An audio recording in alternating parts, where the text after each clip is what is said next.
just in case.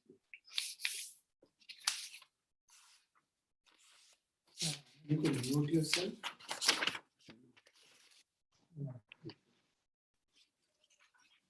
If you want to say something to me.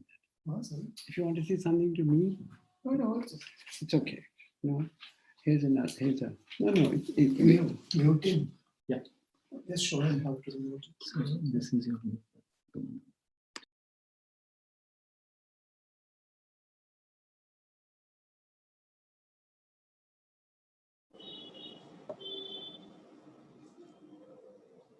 Good evening, everyone. Good morning to others. Good afternoon to some others who are logging in from all over the world. It's one of those occasions when we can meet up, not necessarily physically, but at least get connected from every corner of the world at one given point of time. And this is the time when we are all assembled for a tremendous prospective, enriching evening for Indians and for the rest of you anywhere at whichever time of the day you are in.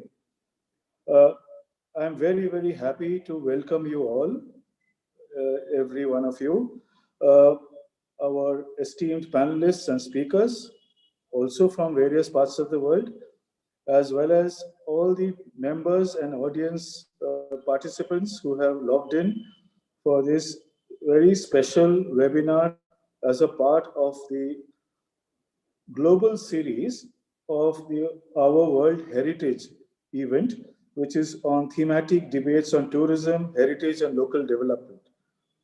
This has been going on for quite some time, or it has started already, and it will stretch across for some more days and weeks, and we will all have an opportunity to get exposed to views, ideas, thoughts, and discussions from various corners. In India, we have had an occasion of having one of the episodes of the series that we are talking about, and we will elaborate on that a short while from now. As of the moment, let me start by saying that we have with us Professor Minja Yang, who has been the global coordinator for this event of our World Heritage thematic debates on tourism, heritage, and local development. She is a cultural heritage management consultant from Japan and was formerly director of the UNESCO office in New Delhi, deputy director, World Heritage Center, and was coordinator for World Heritage Cities. Upon retiring from UNESCO, she served from 2010 to 2020 as president and professor of the Raymond Lemaire International Center for Conservation of University of Leuven. And she is UNESCO consultant now on culture and development, specialized in capacity building of local authorities in urban heritage management. Professor Minja Yang has been responsible for getting us all together, as I said, from all across the world. And we are extremely happy and privileged that we could come together for this event in this evening. Thank you, Professor. It's lovely to have you around with us, and it will be great for us to hear you as an introductory person who will be able to tell us a little bit about this event. So let's start with you, and then we'll move on to the next person as we carry on through the evening. Over to you, Minja. Thank you, Aruna. So may I have the slides, Rohit, now? First of all, I'd like to thank you for contributing, because none of these events would have been possible without the dedication of the actual organizers putting together very competent people from around involved in your work. So as mentioned earlier by Aruna, the seminar today on the Nizamuddin as a case study is part of the Heritage Tourism and Locality, a three-part series put together by Katie, who will talk about that later. Next slide. But I wanted to give you the global context. As mentioned earlier, first of all, our World Heritage is a very recently created, soon-to-be foundation. And it was started by a bunch of, I must say, heritage oldies, including myself and Mike Turner here today, who felt that, look, we've spent so much time traveling all over the world, for 30, 50 years, trying to improve laws, trying to improve management systems, trying to discuss with governments and mitigating conflicts between different ministries of the same country, etc. But we said that, look, whatever we've been doing for the last 50 years is not really getting very far, I mean, things have some good things, but a lot of still situations getting worse. So we said, okay, well, let's do something. So we were joined, fortunately, by a lot of young people and scholars, as well as NGOs, activists, and of late, even by industries. So we're still small. We only have like 300 members, but this is only because we've been in existence for just a few months. But through the organization of these 2021 debates series, of which there are 12 themes, one theme every month. And the first month was on the transformational power of new technology, which covered how new technology can actually help the monitoring process of the sites, and how you can also enhance the visitors' experience and knowledge through IT. Now, this month is our month, which is the tourism month. And the idea is that not to just go on completely repeating over and over again the problem of tourism and how it affects and damages this and that, but how to make tourism, what does it take for tourism to become positive for heritage and for tourism to support local development. So we launched this call for draft policy recommendations, and we got like 210, in fact more, recommendations. So we went through this laborious process of dividing them into broad themes. So we've divided them up into like 12 themes, and there are 3 seminars going on. The first 2 ones are over, but the next one, I hope that you can attend on the 15th of February, because there's a lot of policy recommendations, bottom up, or top down, or sideways, or whatever, but these are very important policy recommendations, but none of these theoretical recommendations would ever go anywhere unless we know the ground reality, which is why with your help and with other friends from other parts of the world, I organized like 20 other events. There's actually 4 in India, because apart from these 3, we're going to have an all India event on the 20th, Saturday, 20th February. We have an event on the Mediterranean, cooperation between Mediterranean countries tomorrow, and one in France. Oh, I must say that each event has a kind of a thematic streak, because the one in the Mediterranean is about regional cooperation for capacity building. The one in France is about levels of governance, because there are different layers of governments, but decentralization without technical capacity is a disaster. So what's happening in France in terms of the process of decentralization accompanied by technical competence, right? And then there's one in Uzbekistan, which will specifically address issues of planning, integrated planning, instigated, given impetus by tourism facilities, because these are countries where the private sector actually leads the way. They're the ones who invest the money, and the government supports them by making roads and whatnot, improving waste disposals, waste treatment plants and whatnot. But a lot of times they kind of harm the heritage, and it also doesn't necessarily benefit the local population. So this seminar in Uzbekistan on the 12th is going to be very interesting, and I think it's quite relevant also for India as well. And then there's one in Quebec on the 19th, which is like merging and how to enhance attractivity of these different sites to bring development. Another super interesting one is about the tourism industry. Now this one is only mainly supported by tourism industry, notably on the cruise ship. Cruise ships have a super bad name in terms of the damage to heritage sites, but what can they actually do to help? And then on the 22nd, we have an event on big data. How do you use big data to manage visitors' flow and to get more information about the tourism? And then on the 23rd, we have an event covering 6 countries in Latin America, but that's only going to be in Spanish. And then we have an event in West Africa.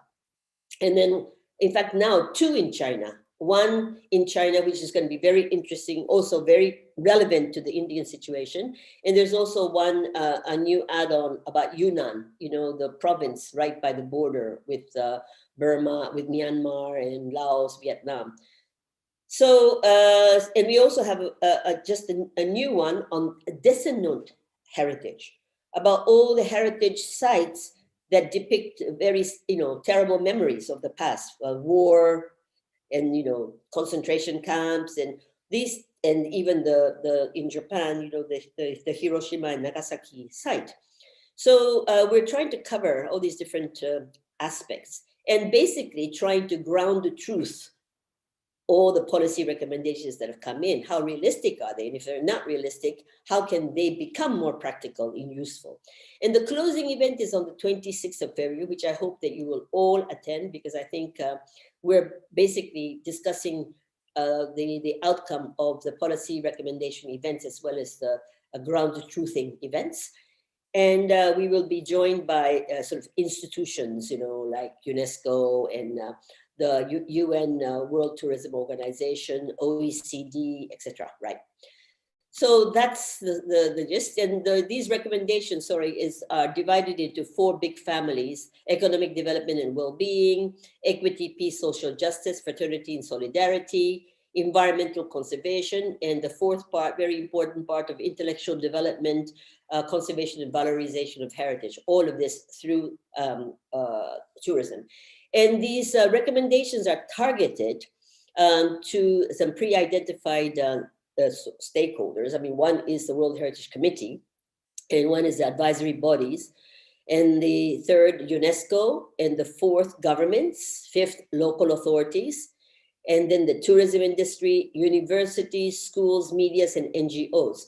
All of these are recommendations sort of towards these target groups, and asking them how they can participate to make the synergy between tourism and heritage conservation and the local development more beneficial to all. So that's it. And then the last slide is on the online public consultation process. So you can log into our World Heritage website and click on this square, and then you'll get a whole series of recommendations then there's a space where you can comment, saying that this is no good, or this is interesting, or you can actually give your comments. So we hope that by the end of this process, by the end of February, that we will be able to gather all these different comments and make sure that the recommendations that we as a group present will be your recommendations. So I really urge our friends from India to give your perspective into this group of recommendations. Thank you. Too long. Thank you so much, Professor Mincha Yang. It's great to know that this is an initiative that we can savor as well as get enriched by in the coming few weeks. And this is such a diverse set of inputs that all of us are going to be very lucky to be a part of and contribute to, as well as understand and assimilate. So thank you for taking us through the program, as well as what your ambitions from this program are. I think it is important for us now to see what the India episode of this program is going to contribute with. For that, we have Professor K.T. Ravindran, who was the curator of the tri-webinar series, if I may call it, on this theme of heritage, tourism, and locality, which I would ask Professor Ravindran to introduce to us. We don't need to get introduced to Professor Ravindran, whom many of us know very, very fondly and dearly. But for others who are not yet familiar with his name and what he has been involved with, Professor Ravindran is an urban designer and the chairman of the Architectural Heritage Advisory Committee of INTAC, and the trustee of the Indian Heritage Cities Network Foundation. He was the member of the advisory board for the United Nations Capital Master Plan in New York, and was the Dean and Senior Academic Advisor of RICS School of Built Environment. Professor Ravindran was former Chairman of Delhi Urban Art Commission and the founding President of the Institute of Urban Designers, India. Importantly also, he has led the urban design program in the School of Planning and Architecture for more than 3 decades as faculty, head, as well as the dean of the school, taking the program from its nascent stages to the kind of recognition and achievements that it is known for. I am extremely privileged and honored to welcome Professor K.T. Ravindran for this particular episode of the webinar series. And I ask you, sir, to kindly introduce what you had in mind while you were curating this event for all of us. Over to you. Please unmute yourself if you, Professor. Yep. Thank you, Arnab, for a very kind of colorful introduction to me. And I'm very happy and privileged to be sitting in this position right now in this series of webinars. Basically, we conceived 3 different webinars in India to look at the correlation between heritage tourism and locality. Locality here does not mean only local community. Locality has to be seen as a conceptual frame, a larger conceptual frame in which the interaction, very mutually nurturing interaction takes place between heritage tourism and the community itself. So from this perspective, we chose 3 locations of which we have had. This is the second webinar on that series. The first one was on Hampi, where we had people who are hands-on experts on Hampi, who've been working in Hampi, some of them who are living in Hampi, those who are from the government who was able to give a perspective on how the development of Hampi was seen, and so on and so forth. So we had a very rich discussion there. And this is the second in series where we will be talking about this small settlement, very dense, small settlement within the fabric of the city, within the fabric of Delhi. And it was originally the place where Nizamuddin Aulia, who was the prime leader of the Sufi traditions in India and the entire subcontinent, he in fact came in from Iran into India and settled and lived in Delhi. And he was buried in Nizamuddin East, and a whole settlement grew around him, around his tomb, for the last 800 odd years. So it's a very, in fact, in many, many ways, it is much older than many of the other areas in Delhi. And because of its very specific nature of being spiritually anchored, the city has had continuous patronage from different kinds of people. I mean, the settlement of Nizamuddin East has had patronage from all the various kings that ruled Delhi. And finally, now it is another neighborhood in the city. And as a neighborhood, because of the dense pattern and because of the organic street networks and because of the kind of densities and varied economic activities that the place enjoys, there has not been much planned intervention in it. So the settlement has gone through many cycles of prosperity and decline. And in the last few years, after the Aga Khan Trust for Culture took over and worked on the World Heritage Site of Humayun's Tomb and physically intervened in the area to improve through conservation and other efforts to bring the monument center stage, not just for the World Heritage as a World Heritage Site, but as a monument in the city, as well as reconnecting the spiritual heritage of the Nizamuddin Basti and the monument. Now, as a result, there has been a very, very mutually beneficial relationship between the World Heritage Site of the Humayun Tomb and this community, small neighborhood.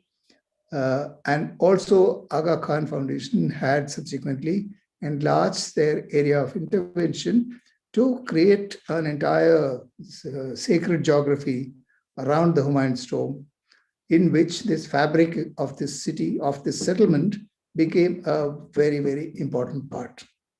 Now, therefore, there's been, what distinguishes this place is the continued interaction of the Aga Khan Foundation in not simply, kind of restoring a big World Heritage Monument and leaving the place. Instead, they gained entry into the community, they worked with the community, and that is perhaps one of the finest example of how a heritage site needs to be followed up by more interactions at the level of the locality.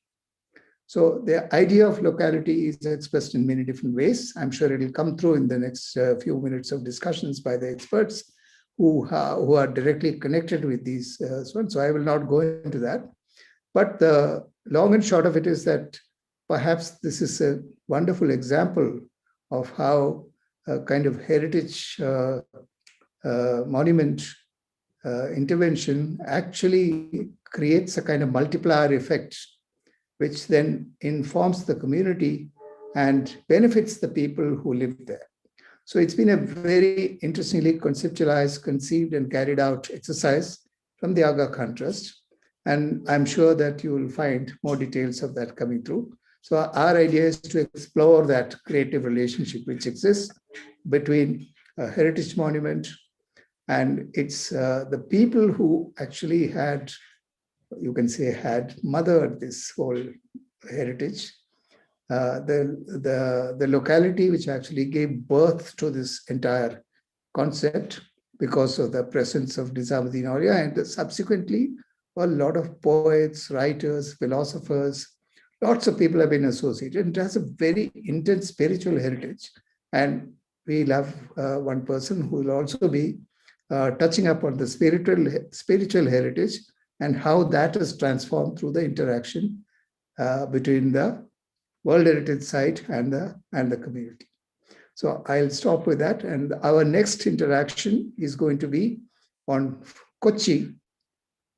And we have a similar attempt there, but Kochi is not a World Heritage Site, but it's one of the most successful example of how heritage tourism can spring from within the community and not being imposed on it from outside by anyone, but slowly the community actually growing into a heritage conscious community, and how that has led to fantastic changes in the fantastic improvements in the conservation of the place, as well as in continuities that were established in the 400 or 500-year-old heritage of Kochi. So that will be the third one that will happen on the 16th. I'm inviting all of you to please join that one as well. And with this, I stop. Thank you very much.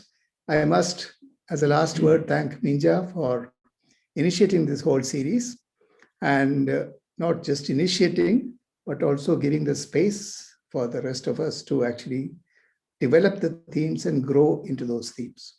Thank you, Minja, once again. Thank you. Thank you, Professor. Thank you, Professor Ravindran. It's great to have this introduction from you. And in a nutshell, you were able to capture live the idea of Nizamuddin as well as its physical and non-physical characteristics. I am sure that the evening will stretch across various dimensions of what this locality is about, and how heritage tourism, or tourism per se, has had a role to play in the reshaping of this locality from where it had originated from. We have with us the best speakers on Nizamuddin, on tourism, as well as the idea of locality and local associations and belongingness. And like Katie just said, the fact that Nizamuddin has been an evolving settlement, a settlement which had taken on layers and layers of change and alteration over time, both in its physical as well as social fabric, is the reason why such a enriching case can be brought forward through this webinar as we will discover. I wanted to introduce to the audience the location of Nizamuddin within the city of Delhi, so that we have a perspective about where physically we are located, as well as some of the glimpses of the monuments that are there. I'm sure the speakers later on can elaborate, and we will elaborate much more, but it will be good for us to know what is Nizamuddin and where is it located. So we are speaking about an ancient settlement within the capital city of Delhi as we know it. And in the map of India, in the next slide, we can see where it is located. The Union Territory of Delhi, as per the census 2011, had 16 million population officially. By now, it would have grown and galloped into much, much more than what the 2011 census has said. The metropolitan area was supposed to have around 26 million population. The metropolitan area today would again be far beyond the 26 million. We are in an union territory which is almost 1,500 square kilometers. And that is what the mega metropolitan conglomeration of Delhi really represents. Delhi started historically, we've been always talking about Delhi and the 7 cities that are within Delhi. And now we are seeing Delhi to be a city of Delhi, along with 4 or 5 other cities that are surrounding it.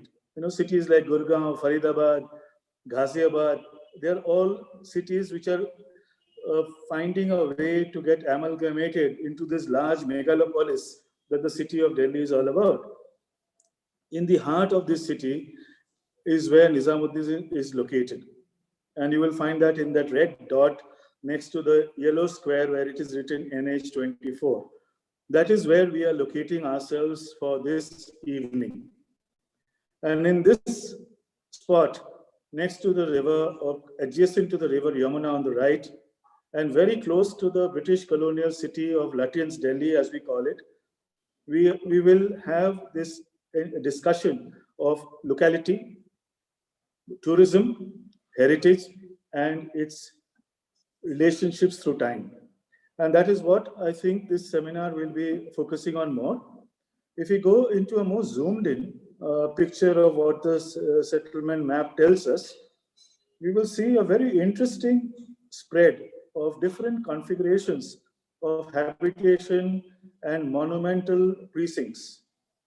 We have Humayun's tomb, as we all know, to be a World Heritage Site.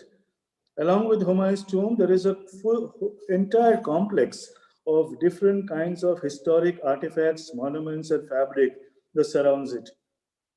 We have on one side of the Humayun's tomb, across Mathura Road, the Nizamuddin Dargah. And Katie talked about the Dargah and the Basti that that is referred to as of now around the Dargah as our historic settlement, which we are focusing on. After independence, we have had more settlements in the same name. Nizamuddin East and Nizamuddin West being planned colonies that came up, all interspersed within this historic fabric. To the north of Humayun's tomb, you would see Sundar Nursery. And this is what it has been named as for quite some time.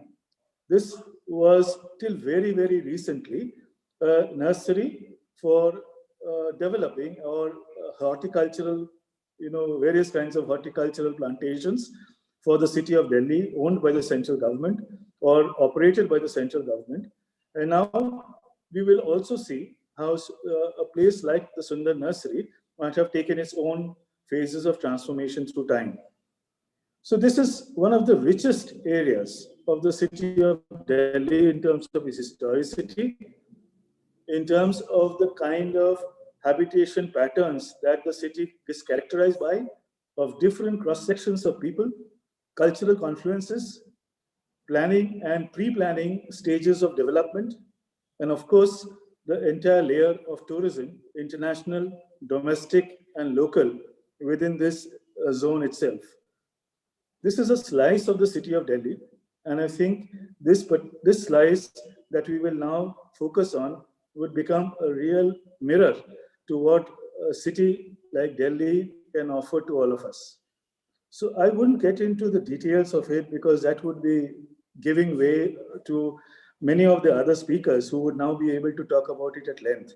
But let me take this opportunity of showcasing this Nizamuddin through its monuments and through its gardens. And then, of course, through the speakers who are going to take us through. We have with us Ratish Nanda, who's the head of the multidisciplinary team of Aga Khan. It's called AKTC. And he's presently undertaking the two major urban conservations in India, the Nizamuddin Urban Renewal Initiative in Delhi and the Qutub Shahi Heritage Conservation in Hyderabad. For AKTC, he was earlier responsible for the Bagh-e-Babar restoration in Kabul, Afghanistan, and the garden restoration of Humayun's tomb. Ratish has served as an ICOMOS expert to missions in Iran, Turkey, and Nepal, and lectured in over 20 countries, including at ICROM in Rome. It's great for us to have with us Ratish Nanda, and I would like him now, first of all, to take us through his journey of his involvement in Nizamuddin. Can we have you, Ratish, please? Thank you. Thank you, Arnav. Thank you, Professor Ravindran. Thank you, Minja, for setting this up. It's a pleasure to be talking about work we've been involved in for over a decade here. So, you know, but what I'm going to do today is over the next 12, 13 minutes, talk about the heritage, the built and the intangible heritage that we've addressed. And, you know, we're not a tourism agency. Our objective has been to conserve with a historic approach. But of late, we've been winning tourism sustainability awards, which has been quite a lot of fun. So glad to be talking to you. I'm going to go right away to my PowerPoint presentation, if that's okay. So you know, this Nizamuddin area that Arnav briefly touched upon. This is this is a sort of artist's imaginary view, artist being Himanish Das, who's also an architect, of what Nizamuddin would have been in the early 19th century, before Katie and Aman started living in this area, that is. And so it's basically, as Professor Ravindran said, it's a settlement that over 500 years, it's not really came up around the shrine of the 14th century Sufi saint Hazrat Nizamuddin Aulia. Now, in India, it's considered auspicious to be buried near a saint's grave. So for almost from the early 14th century till the 19th century, there has been a profusion of tomb building in this area, making it one of the densest ensemble of medieval Islamic buildings anywhere in the country, and definitely so in Delhi. We at the Aga Khan Trust for Culture been engaged with the site off and on since 1997, when we were invited to restore the gardens of the World Heritage Site of Humayun's tomb. Now, this is very interesting because in 1993, Humayun's tomb was designated a World Heritage Site, and one of the ECOMOS recommendations was that the gardens should be restored. And at that point, the Archaeological Survey of India invited the Aga Khan Trust for Culture to undertake this restoration, which had two firsts to its credit. Number one, it was the first ever scientifically carried out garden restoration in India. And number two, it was the first privately undertaken conservation effort at any of India's national sites. And 20 years later, we remain the only private agency working on national monuments in India. And that is a bit of a pity, because if Indian heritage is to be really used to leverage sustainable tourism, then we need a lot more work on many of our sites. So this is how it was when we started. This is what we made it out to be. It's two pictures. They're my sort of by far favorite pictures from those many years that we spent doing this work. But in a sense, restoring flowing water, removing inappropriate plant materials, restoring garden elements such as the platform you can see, led to an almost immediate 1,000% increase in visitor numbers. So when we started the project, we were getting about 140,000 visitors a year, and within and last year pre-COVID, it was almost 2.5 million people a year. So almost the garden restoration carried out over 5 years led to, on its completion, almost 1,000% increase in visitor numbers. Now, no other business gives you that rate of return, because the Archaeological Survey of India recovered much more than what we invested in excess ticket sales in under a year. Now that effort came to an end in 2003. In 2005, the government of India requested His Highness the Aga Khan to do more work in India. And to cut a long story short, we were offered 50 sites from across India. Everything except the Taj Mahal was on that list. We chose to come back to this area because we thought, we at the Aga Khan Trust for Culture have been undertaking large urban conservation projects since the 1980s. Al-Azhar in Cairo, where we built a park, done a lot of conservation work, and done a major social economic development. It's been the sort of model that we've been trying to follow. And this area, we chose to come back here because it gave us an option of a grand site, the Humayun's Tomb, a needy community where we could improve the quality of life. And Jyotsna later will talk a lot more about improving quality of life and the possibility of creating a new park, which is from the nursery. So these are the 3-4 elements that we picked upon. The World Heritage Site of Humayun's Tomb, the green urban space that we've now today landscaped over 200 acres of green space, which has become a haven, both environmental and heritage haven for Delhi, and Hazrat Nizamuddin Basti, which is centered along the Dargah, which is the sort of heart, the epicenter of this whole settlement. And Sundar Nursery, of course, which last year attracted 300,000 visitors for renew. Now to address conservation of about 65 monuments that we've done over the last decade or more, to landscape 200 acres, to create improved quality of life through interventions in urban improvements, neighborhood parks, creating health and education infrastructure, we needed to partner with 3 government agencies who have all very disparate objectives. And this was the first time all of these 3 government agencies anywhere came and signed the same single piece of paper. Since then, we've been able to, we see ourselves as, being able to build bridges. Since then, we've also been able to, get Government of India funding, international funding, trusts, the Tata Trust, corporates such as Havells and Indigo, to really pitch into this, what has become an extremely large project. I'm not going to spend too much time because that's not the intention here, but we've undertaken conservation of about 60 monuments, and in the case of Humayun's Tomb, it's huge quantities, and from the top to the bottom, we had to really fix everything. And we realized pretty early on that we needed to understand the significance of the site before we started doing anything. And in many ways, the red and white contrast was important. The urban garden setting was important.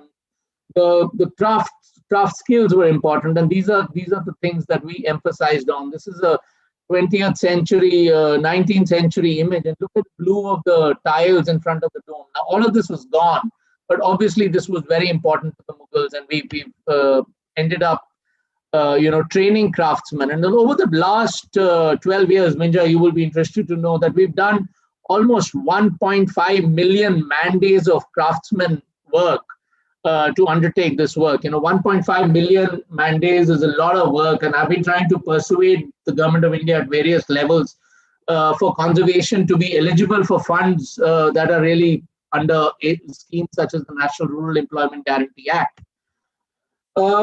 In many of the monuments, as Professor Ravindran said earlier, we looked not only at one monument, but the whole setting. In some of the monuments, this was the situation. And, it took us several years of effort to not only relocate the people, but in this case, also claim back 5 acres of land that the railways had taken over from the monument in the 19th century. So this is just a before and after picture of Neela Gumbad, which was interestingly designated on the World Heritage Extension in 2016. More examples of just conservation work. This was an important area, 20 acres encroached with 3 national monuments. We got the US Ambassador's Fund for Cultural Preservation grant to fix all of this. So these 3 buildings right next to Humayun's tomb, the gardens have been restored, the monuments have been conserved, and are now open to the public, having been inaccessible for over 3 decades. As I said, this led to the World Heritage Site being increased almost 4 folds, or 4.5, 5 folds. And what was when we started 6 hectares, today the World Heritage Site is over 27 hectares and includes 12 other monuments. Now, this was possible because we were able to write a retrospective statement of outstanding universal value and sort of say that the real value in this site is that it's a necropolis, it's an ensemble of 16th century Mughal garden tombs.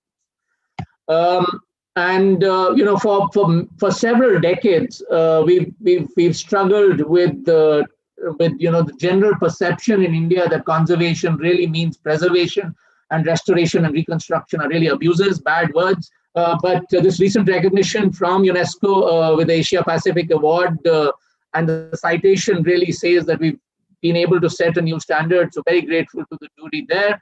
And same process, the same philosophy, the same process has been followed by us for about 65 monuments, all within this 300-acre span of what is today Nizamuddin. This is the Basti. This is again Himanish's sketch of the Basti, where our interventions were very careful. Now, mind you, this is a community of 20,000 people. Jyotsna might correct me. But this is a community that is very suspicious. Just before our interventions, they were told that they will be cleared en masse and removed out of here. So, by well-meaning but government officials who thought they will create a nice heritage park over here instead of this community. So we started on the wrong foot here. We really started on the wrong foot. A lot of people thought we were going to vacate everything. So the choice was really to not start with heritage, but start with building in education infrastructure. Jyotsna will speak a lot more about this. Building health infrastructure, we realized women were dying in childbirth. So over the last 10, 12 years, we've treated 650,000 individuals in the polyclinic. Mind you, the population here is only 20,000. But obviously, people are coming from across the city and elsewhere to access some of our health facilities. We built community toilets long before it was sexy in India to build community toilets because 25% of the community had no access to toilets. And we landscaped urban parks. Now, we realized less than 1% of the community had access to any park. And this was the condition. So we landscaped with the community a lot of these parks. Finally, we were able to get our toe and foot in, and the Baoli collapsed in 2008. And after working on education, health, improvement parks, toilets, we were finally faced with the situation where we needed to get into conservation. This 14th century stepwell collapsed. I don't have the time today to really go into the detail, but a lot of community consultation. We were able to relocate 80 people living on top of the community, build alternate houses for them, de-silt the well. We removed about 40 feet of accumulated rubbish over 700 years. There is a whole diving tradition, so we found no gold or no jewelry or no antiquity. But and later, one of the residents actually handed us over his house and said, my grandfather had built upon this monument. I don't mind pushing my house back a few meters if you want to restore it. So which is what we did. And once we got our foot in, we were able to, this is a monument we fixed with German embassy help, the Chaussert Khamba, incredible structure. And all great, I mean, this building had to be completely dismantled, every stone repaired, and 25 domes dismantled, repaired, and put back in. And this is what it is today. This building would not have survived without this major intervention.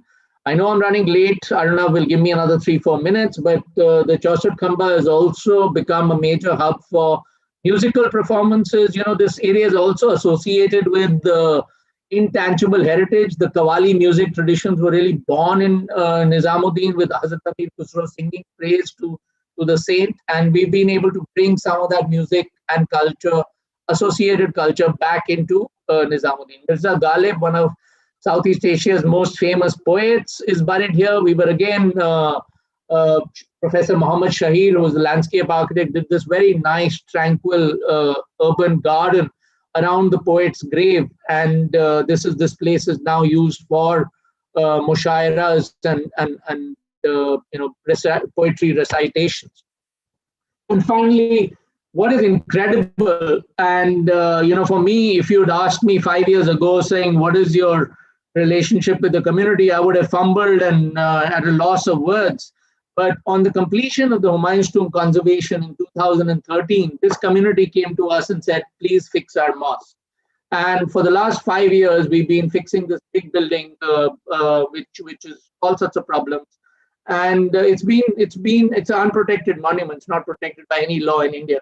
And we've been doing this on behalf of the community. We've also engaged the community in making ceramic tiles, a craft that one of the only crafts that we had to revive in India. This had been lost.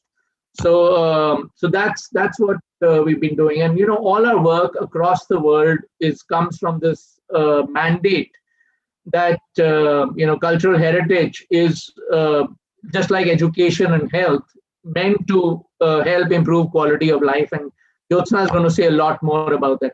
And finally, Arnav went on, explained a bit about Sundar Nursery. This is again a master plan by Professor Muhammad Shahir, but this was a key to our earlier, proposal. And in the satellite image that Arnav showed, and as this one, you can see that the nursery was really farmland. It was established in the early 20th century, but it was really used as a farm in the heart of Delhi, dotted with monuments in various stages of ruin. In the early 21st century, there was a plan to cut a national highway through this, which had to be stopped. And these are some of the more recent views. So the Sundar Nursery has not only become a buffer for the World Heritage Site, not only has the World Heritage Site expanded into Sundar Nursery, but last year we had 300,000 visitors to Sundar Nursery, which is quite a lot for a first time for a new destination.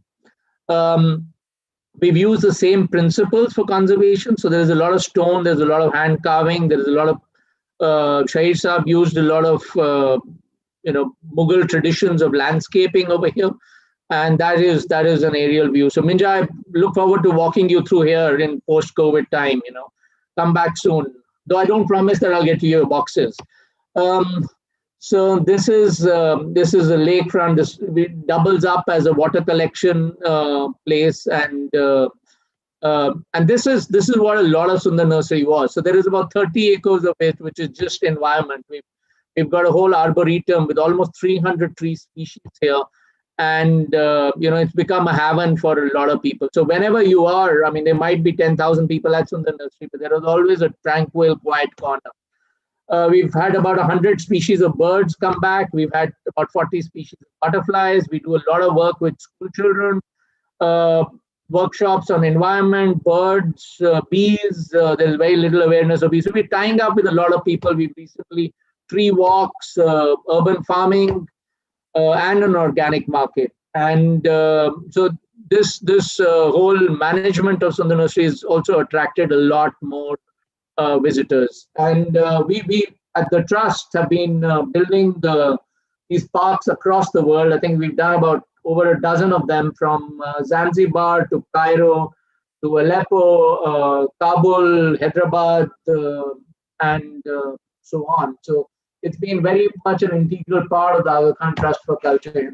And finally, last 2-3 slides, we are now, to leverage all of this visitor numbers, both to the Nizamuddin Basti, which gets about 4 million visitors. The Humayun's Tomb gets about 2 million. Sundar Nursery, hopefully this year, will get 500,000, mostly independent of each other, which is a challenge because that leads to traffic snarls and so on. We are building a site museum on the site, and this will serve as an underground bridge between Sundar Nursery and Humayun's Tomb, and talk about the 700 years of heritage, both built and living heritage that this place boasts of. And to do this, you need an interdisciplinary team. You need people from different disciplines working together, and that we are very fortunate that we at the Trust for Culture, Aga Khan Trust for Culture, set up everywhere we go.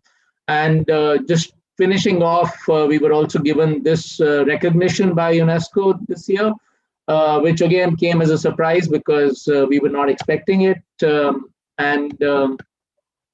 So to summarize, we've got heritage, we've got ecology, we've got food, we've got music, and that really makes all the things you need to become a major tourist destination. We've this year won the Sustainable Tourism Award for India. We've been named amongst the 100 greatest places in the world, and the Prime Minister of India has been hosting world leaders at these sites. Thank you very much. Sorry to go 5 minutes over time, but grateful for the opportunity.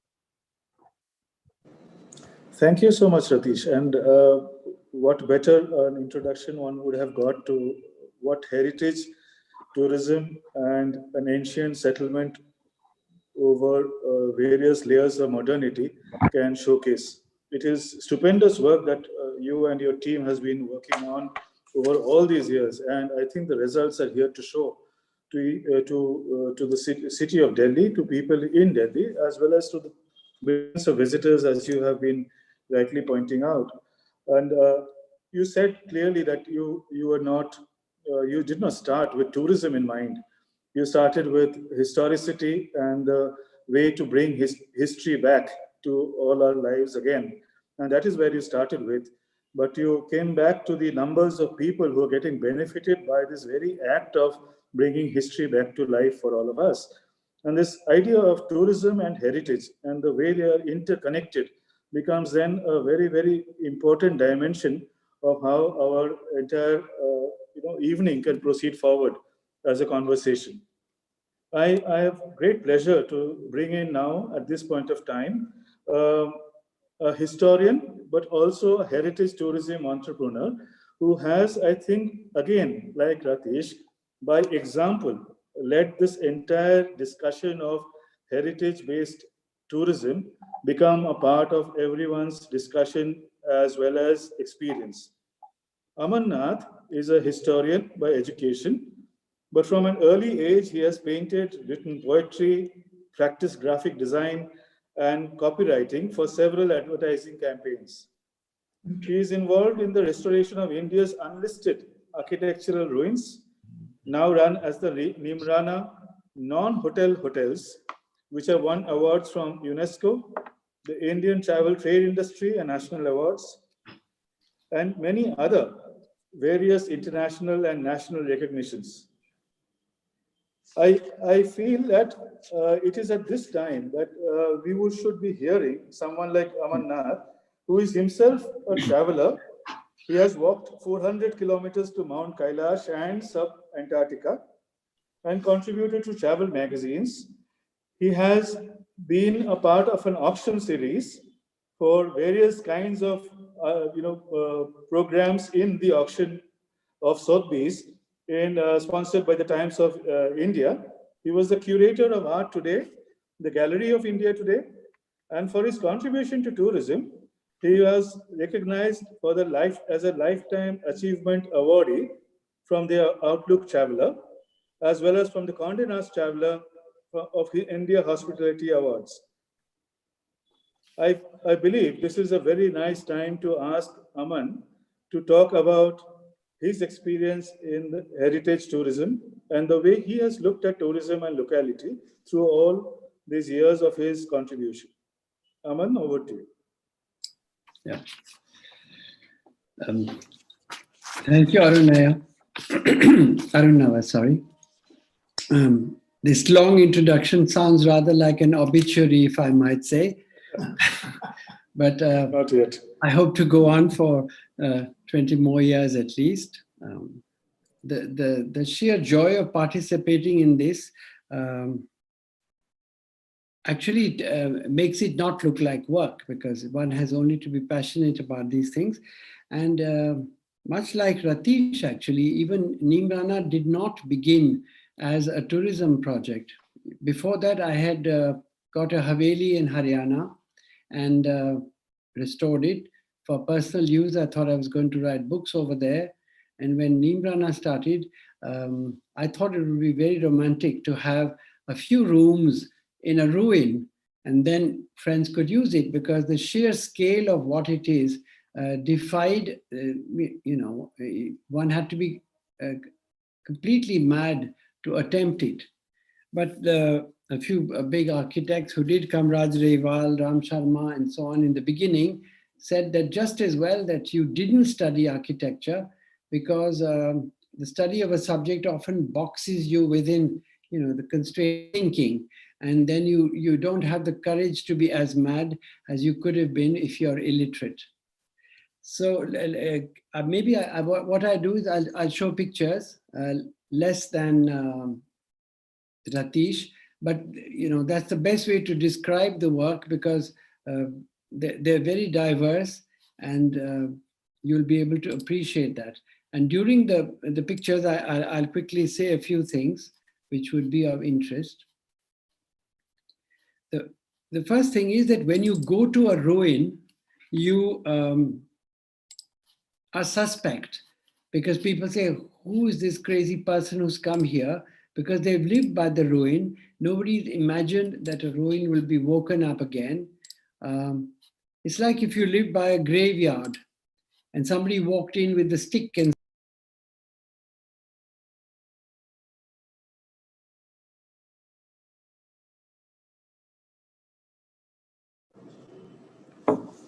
Oh, I think there is a little bit of a glitch.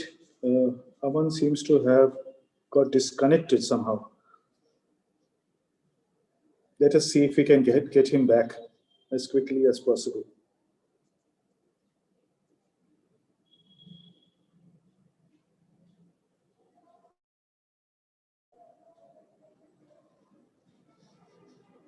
We have to be always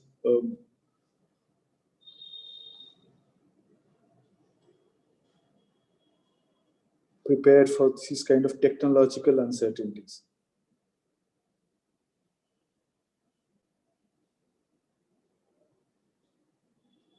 We're just trying to get him back. Bear with us for a couple of minutes.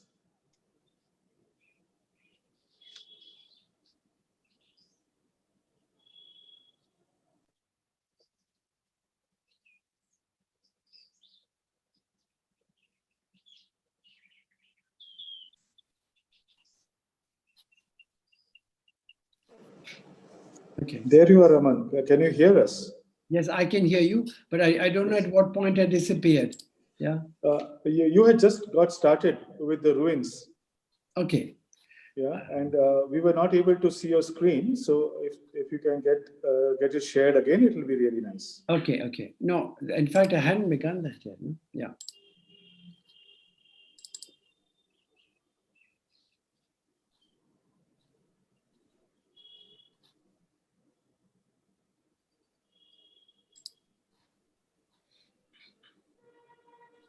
Okay, here we are.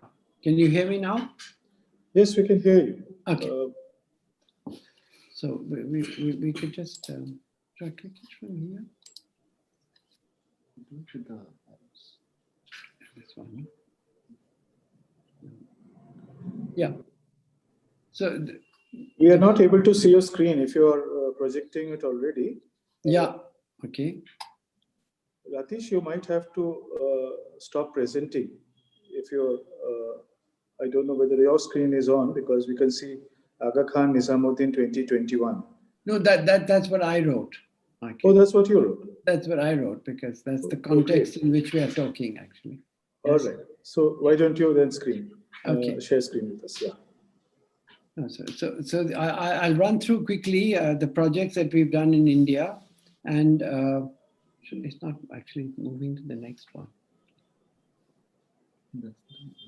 This one. Okay. All right, you can do it from here. I'll just do it like that. No, so the interesting thing is that when you are doing work which is very different from what the Aga Khan does, is that we did some 32 projects in 18 states in India.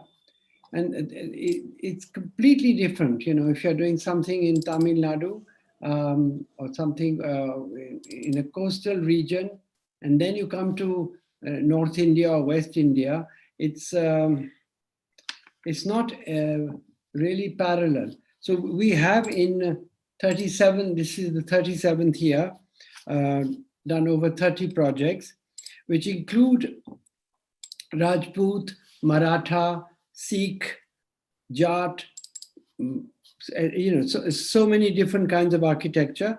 And in colonial architecture, we've actually restored Danish, Dutch, British, Portuguese, French buildings, so which makes it quite rich. But the difference between what we do and what the Archaeological Survey and the marvelous work that the Aga Khan Foundation does is that we only look at unlisted buildings, because then there's no real controversy, because they are buildings which are in an utter state of ruin, and you can't do anything else but wake them up, because, so here, can you see this picture now? Okay, we can go fast. Yeah. Yes, yes, we can see. Carry on. This was the first project which was begun in 1984. In fact, this was acquired the day Mrs. Gandhi was assassinated. So I remember that date very vividly. I walked out and I got the news. And one wouldn't imagine, when people said, "Are you crazy? What are you going to do with little house?" It was really bought for a song. And the learning was extraordinary, that it was so simple to make a ruin livable, much simpler than building something anew. So unlike, I think, can we just go on, yes. So here is another Haveli across from that, from which a part had fallen up. So when I used it, I put 2 strong lights onto this Aravali hill, which is 3 billion years old, and that it's spectacular to sit here and dine on a terrace and be able to see this. So the idea was not necessarily to build everything, but to enjoy the restoration, the historicity of the building, and so on. So this is the interior of that house. These are 2 chairs which are from Shekhawati, used for churning butter. There's one takat across and a swing, which was enough for a seating space. And there's a window which came from Hyderabad, as it happened. And so that you could slide it away and there was breeze. So one could go back and live. And this is Diwali in one of the 2 Havelis. This has since been re-restored and is now a place where people can stay to. So this word Nimranification, which was used by somebody, came to be an interesting use for a different purpose, not just purist restoration. It changes the end use, and because India is one of the only civilizations which has been continuously alive, it's possible to get people, descendants from the families or people who've learned from the masters, to continue what you see in the Humayun's tomb. If you wanted to get a red sandstone grill or get deep carving, shallow carving, whatever you wanted can still be done. So it woke up the whole tradition of for craftspeople. And because we went into the wilderness, were suspect in the beginning, employed people who didn't have to go to migrate to cities and live in slums, it became a very happy experience, because they realized that sitting there, they could get wonderful salaries, you know, the equivalent to what they would get in a city, and they would spend most of them living. So we call this non-hotel hotels. In fact, when I called this, I had friends calling me saying it's a rather negative name to give to a hotel chain. But because none of the properties were built to be hotels, they were actually, forts were actually built to keep people out rather than welcome them in. So we had to reverse the process of welcoming people into what would have been an unfriendly entry, because there were cannons facing you, or hot oil was poured from the gate. And because they had been ruined, we could look at them for a fresh use. I mean, you know, kitchen, which was in a part of a courtyard, could actually become a room where you could wake up. So the purity was not involved. So this is 700 years old. This is a fort which has changed many hands, from Yaduvanshis to Kayam Khanis and so on. And that ruin is today the hill fort of Kesroli, with a wing which is added, because we have 8 months of warm weather in Rajasthan. So the pool that you see is added as a wing on the side. It is not an aggressive intervention. And now below that, we have a huge kitchen garden where we have organic vegetables. So one can go on adding to this, employing a lot more people using all the products which are grown here, and so on. So we can run through that. This is what it was. There were stables. And I think since the quality of the human being has actually devalued, it's all right if human beings stay where the horses once stayed. We can also look at some other pictures. So originally it started with very simple furniture, so that you felt that you were in a 14th century property, not trying always to be luxurious, putting Italian marble and jacuzzis and plush chairs. So this is the Darbar Hall, which was a 19th century hall. And I designed, we can go back to that. I designed the floor as a dari, because it's very, very dusty. So if you have very large daris or carpets woven here, I realized it was very impractical. So the effect is much the same. These are tiles which have been designed and fitted as if they were a floor. And in winter, we put further daris on it. And here are just some interiors to show the kind of work that was done to give people the experience of this, so that a larger number of people could be employed from the area. Because if you employ, like we employ about 280 people at Neem Rana and 180 at Tijara, and so it changes the fortunes of a lot of people around the properties. Yeah, here is a view of the pool, which is actually built outside the fort. Now this is Neem Rana, the next one, which gives the chain its name. This was the second property done after that Haveli. It was in a state of absolute ruin. Yeah, we could go on here. And this is some before pictures. And all these walls were pulled down because it was not a very big, even though they were the Chauhans, they had been vanquished in 1192.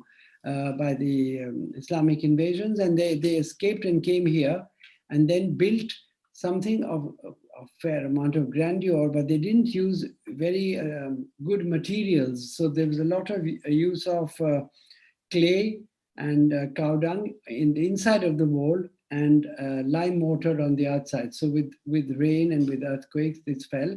So now we can just run through pictures. This is the same place we done. And rather than just stuff the fortifications again with earth, because they had been hollowed out by falling, we use them for receptions, for a conference hall, for restaurants, so that you were within the ramparts and you were able to reuse the space more imaginatively. This is how it first was. Just the front part had been restored in the beginning.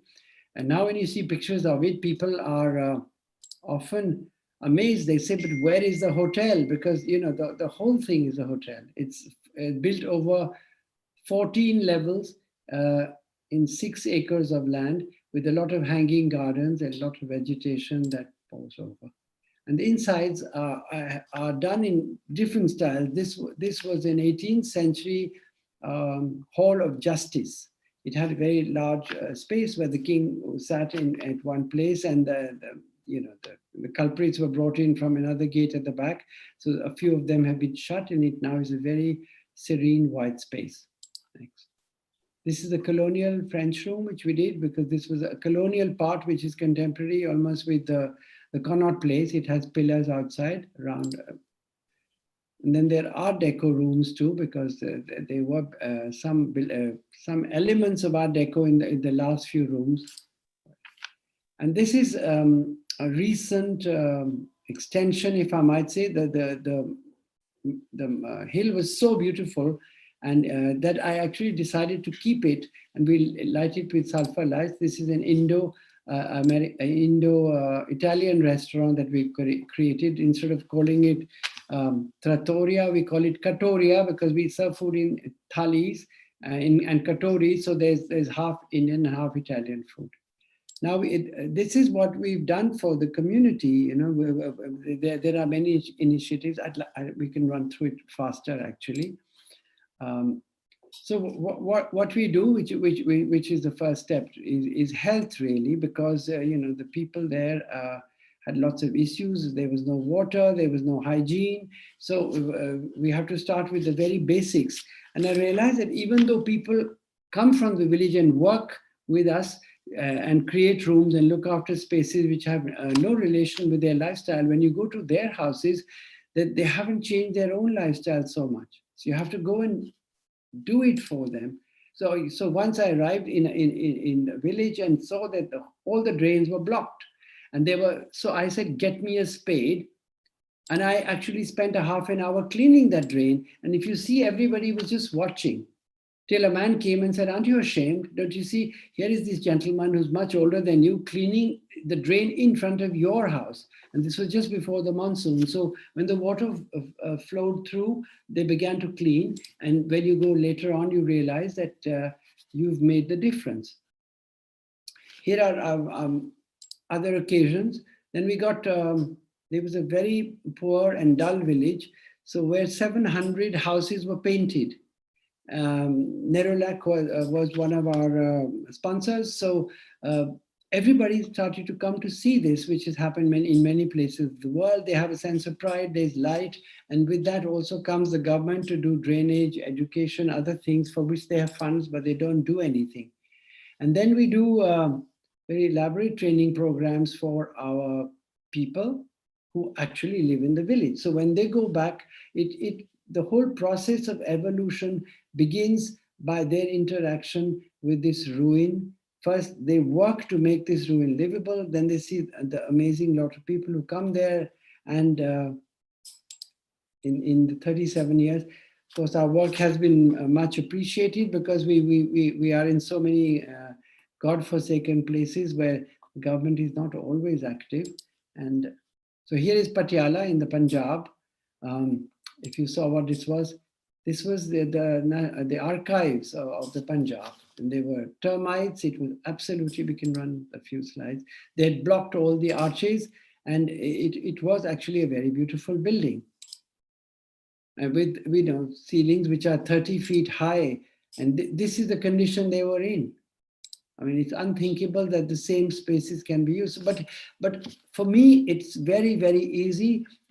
I see a ruin lived in the minute I walk into it.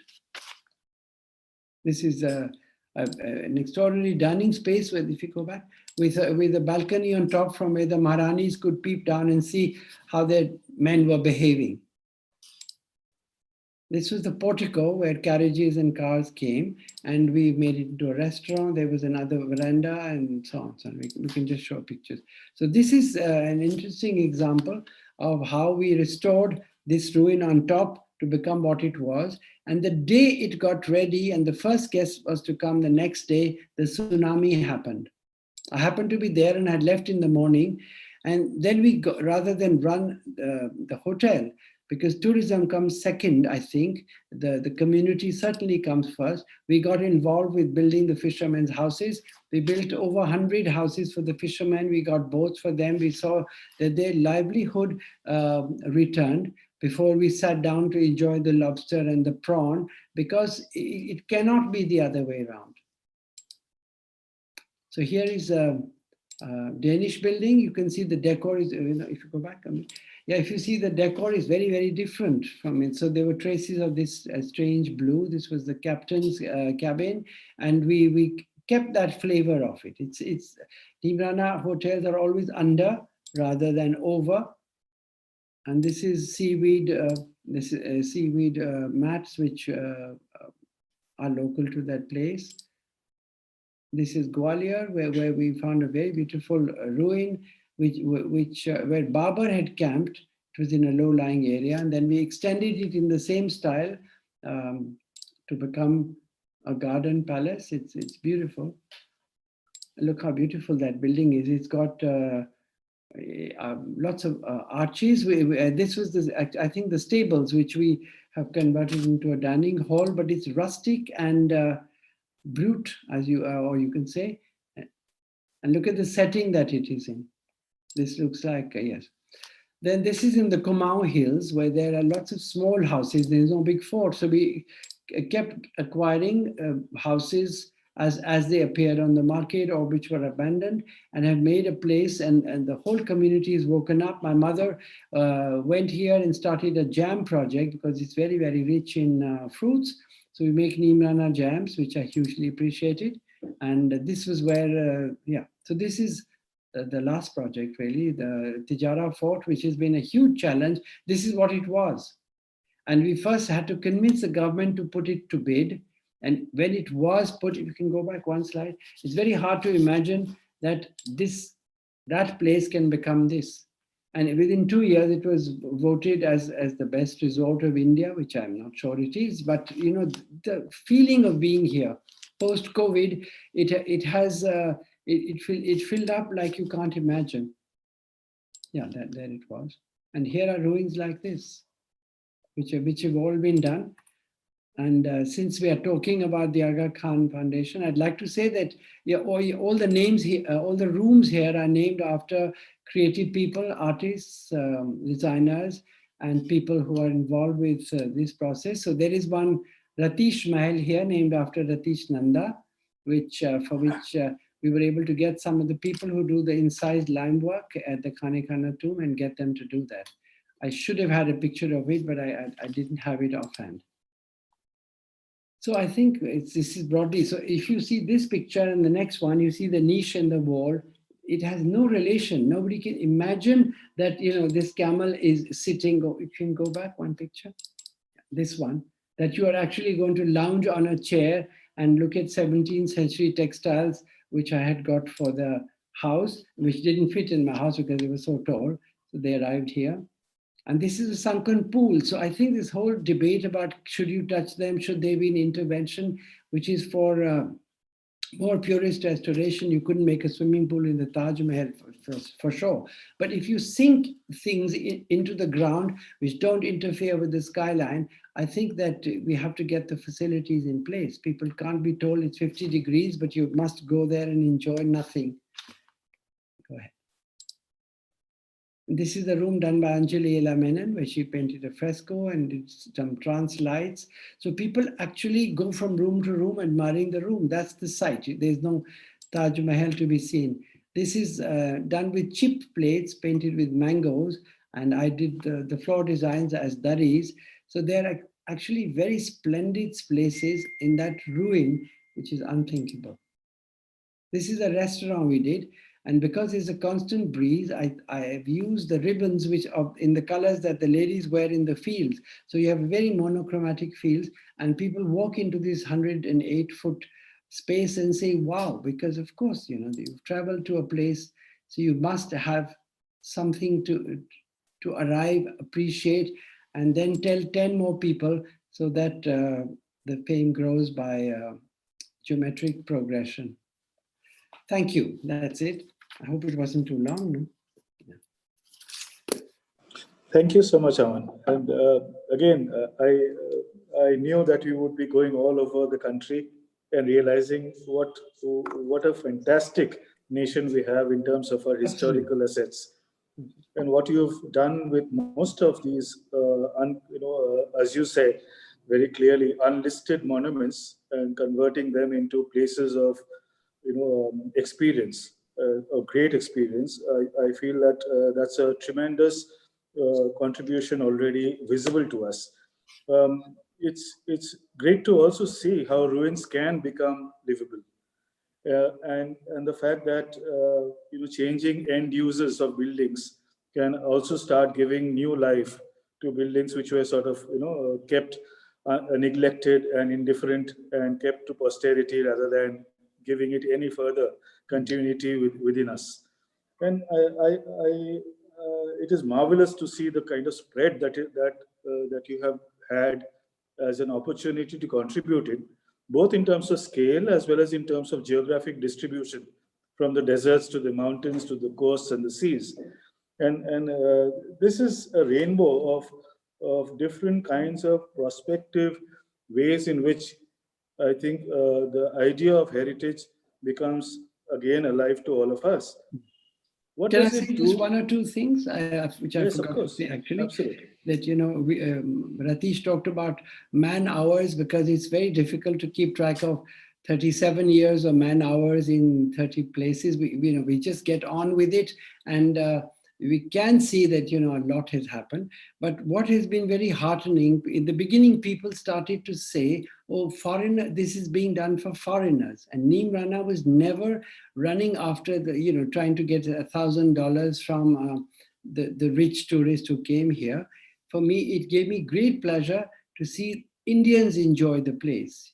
I've seen when you travel in Japan, in China, that, school students are sent to extraordinary heritage sites so that they begin very early to appreciate it. And that process has happened within years of my watching, because we had 60% foreigners and 40% Indians when we started.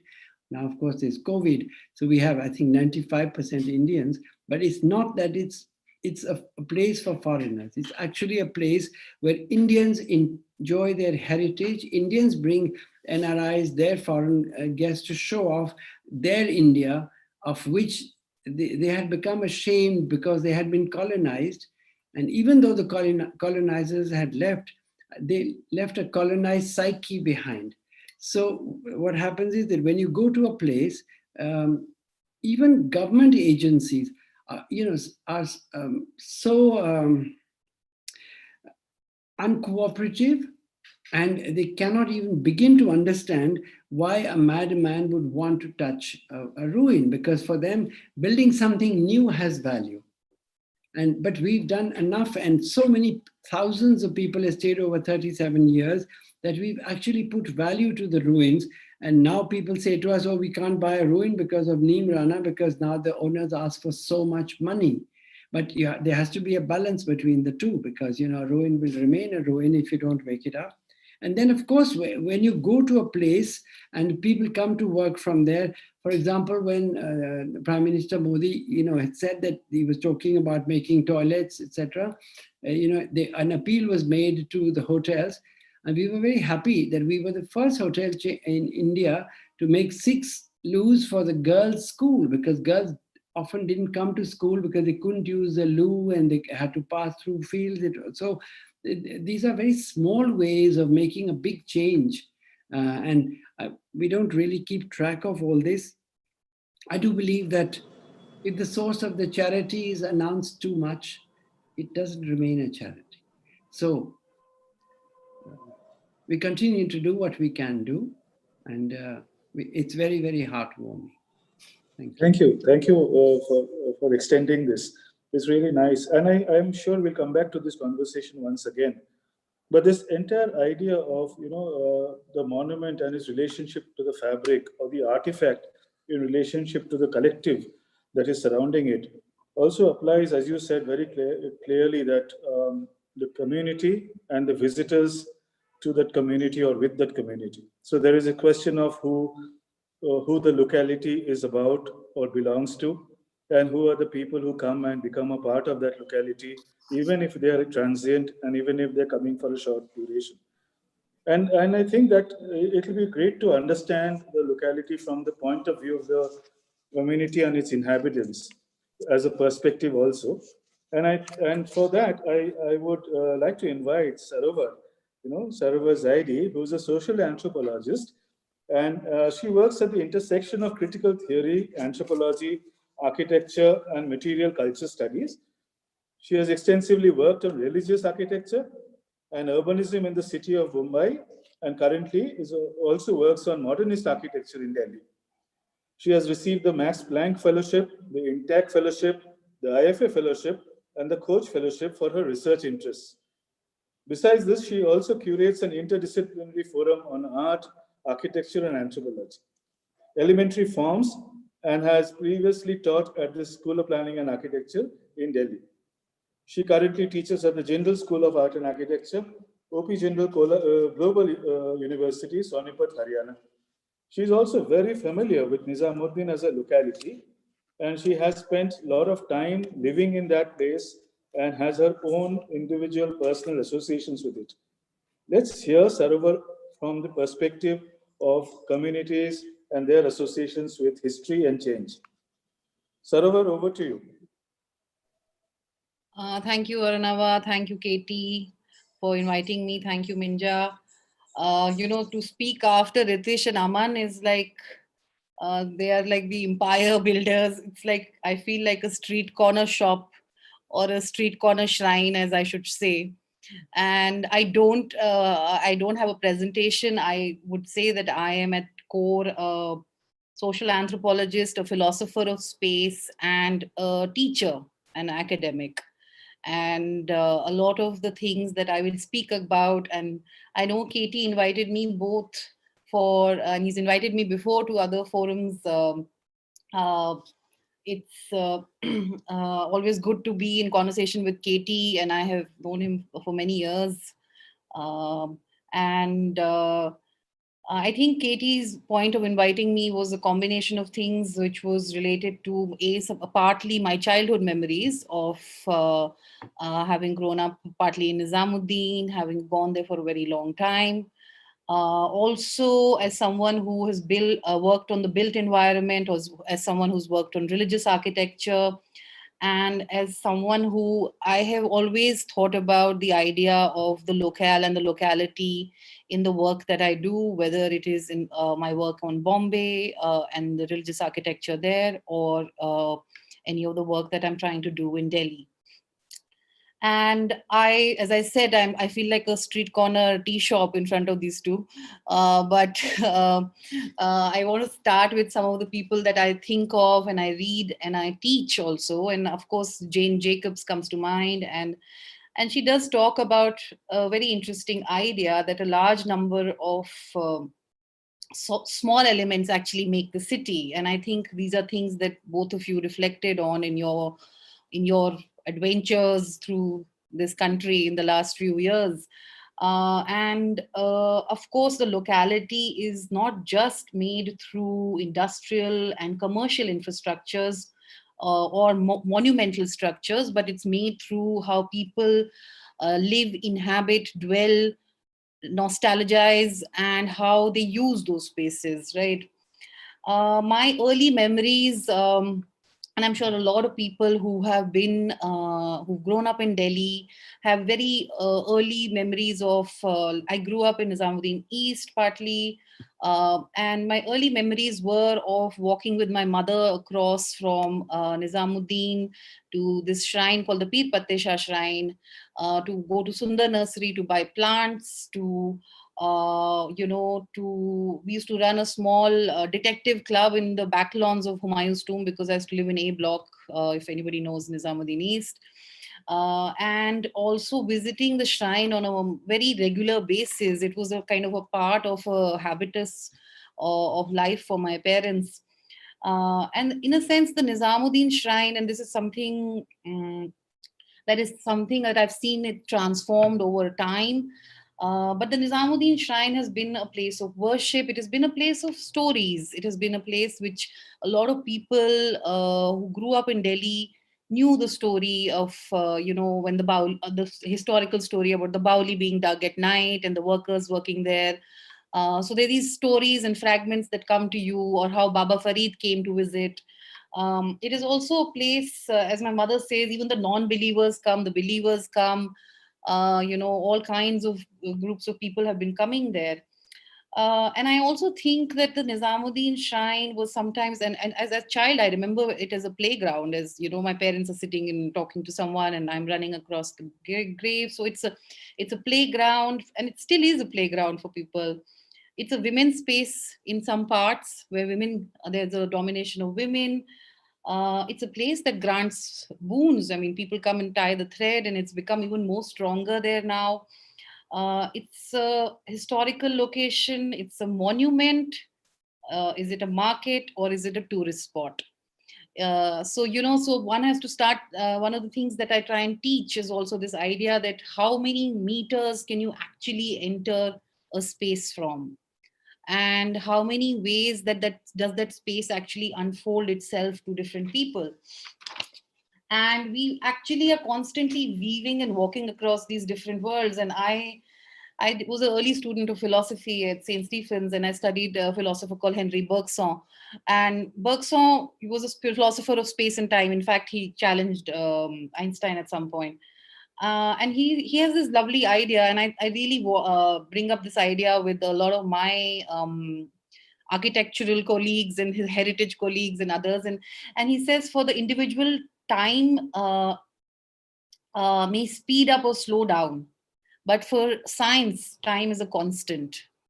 And I think that is something that I really think of in when I go even today towards all these areas. And it's now I don't live there anymore. I have moved. My parents moved to a building, one of the first buildings designed by Raj Rewal. But I still have a kind of a relationship to the space.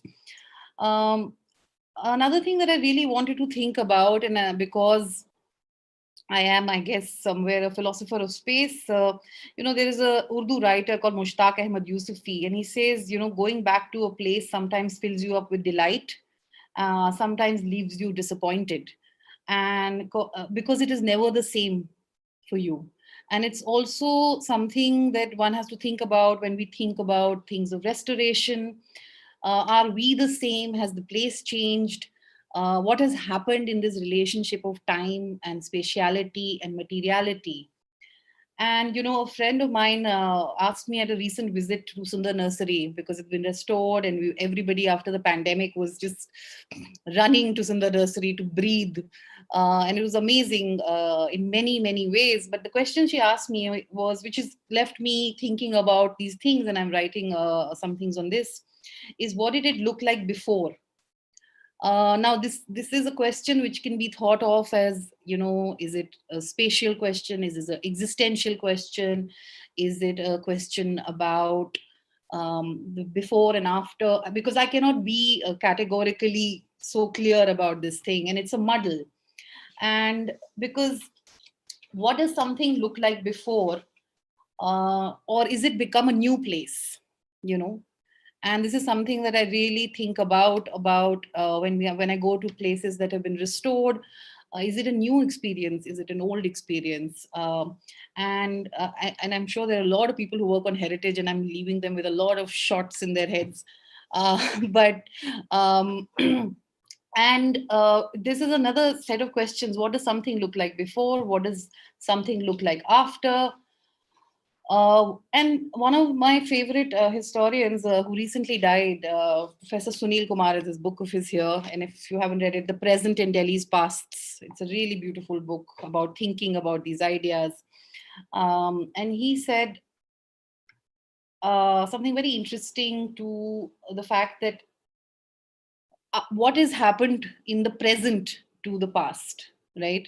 And I think we're discussing a lot of what is happening in the present to the past. And there is some very amazing work done in it. And there's also some very scary work that happens in the context of our country, especially right now vis-a-vis modernist architecture or the central vista. And after, what does a place look like after some time? What is this after contain? Is it a ruinification after nation building, after tourism, after restoration, after planning, or after your childhood? So which after are we talking about? So it's really interesting for me if we think and open up these things.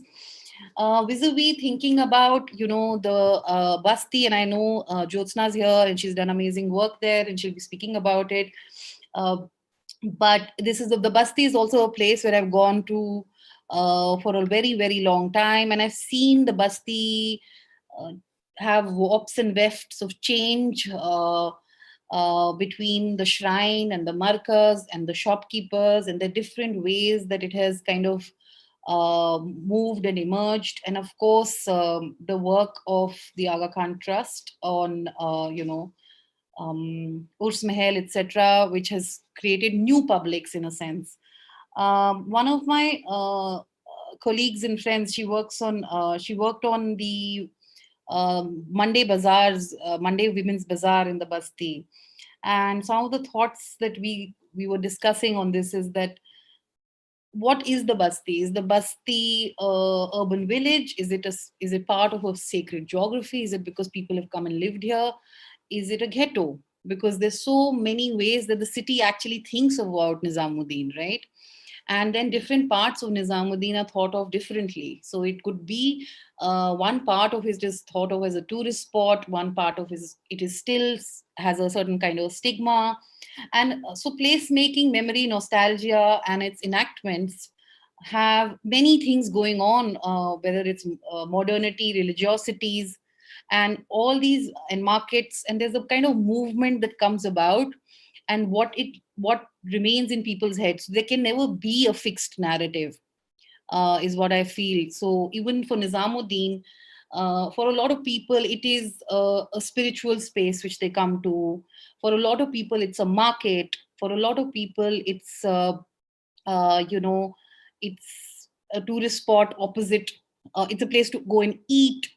And now in the past, in the last year, because of the markers, it has a different connotation. So it's very interesting for me to think as a social anthropologist, then what is that place left, right? One of the things that I wanted to kind of, I don't want to take too much time because I'm leaving you with a set of questions, is to think about, and this is a professor of mine, Professor Savyasachi, who's a sociologist, and he actually worked on the Golden Temple. And he has always left me with this idea of thinking about monumentality and heritage and relationships to labor and work. And I think both of the earlier speakers did very interestingly detail these ideas out for us. And one goes back to thinking about shrines, and how shrines were also places which spoke to people in the people's language. The Sufi saints were people who spoke in the vernacular, in a sense, to the public around it, and they were, in a sense, talking and building in the language of the people, right? So how does one think about the idea of republics that our work creates, that our work leaves behind, or that our work maintains? And I mean, I'm just leaving you with this thought because I think the shrine becomes a really central location to think about all the different ways that the world kind of opens out around it. And I've always said that I always feel, and I think Ritish mentioned this already, I always feel that the center of Delhi was the shrine, Nizamuddin shrine. And that you can see that like radial of people who were buried around it. So yeah, so what are the centers? How are people connected to places? What are the languages that does monumentalization speak of? And yes, that's it. Thank you.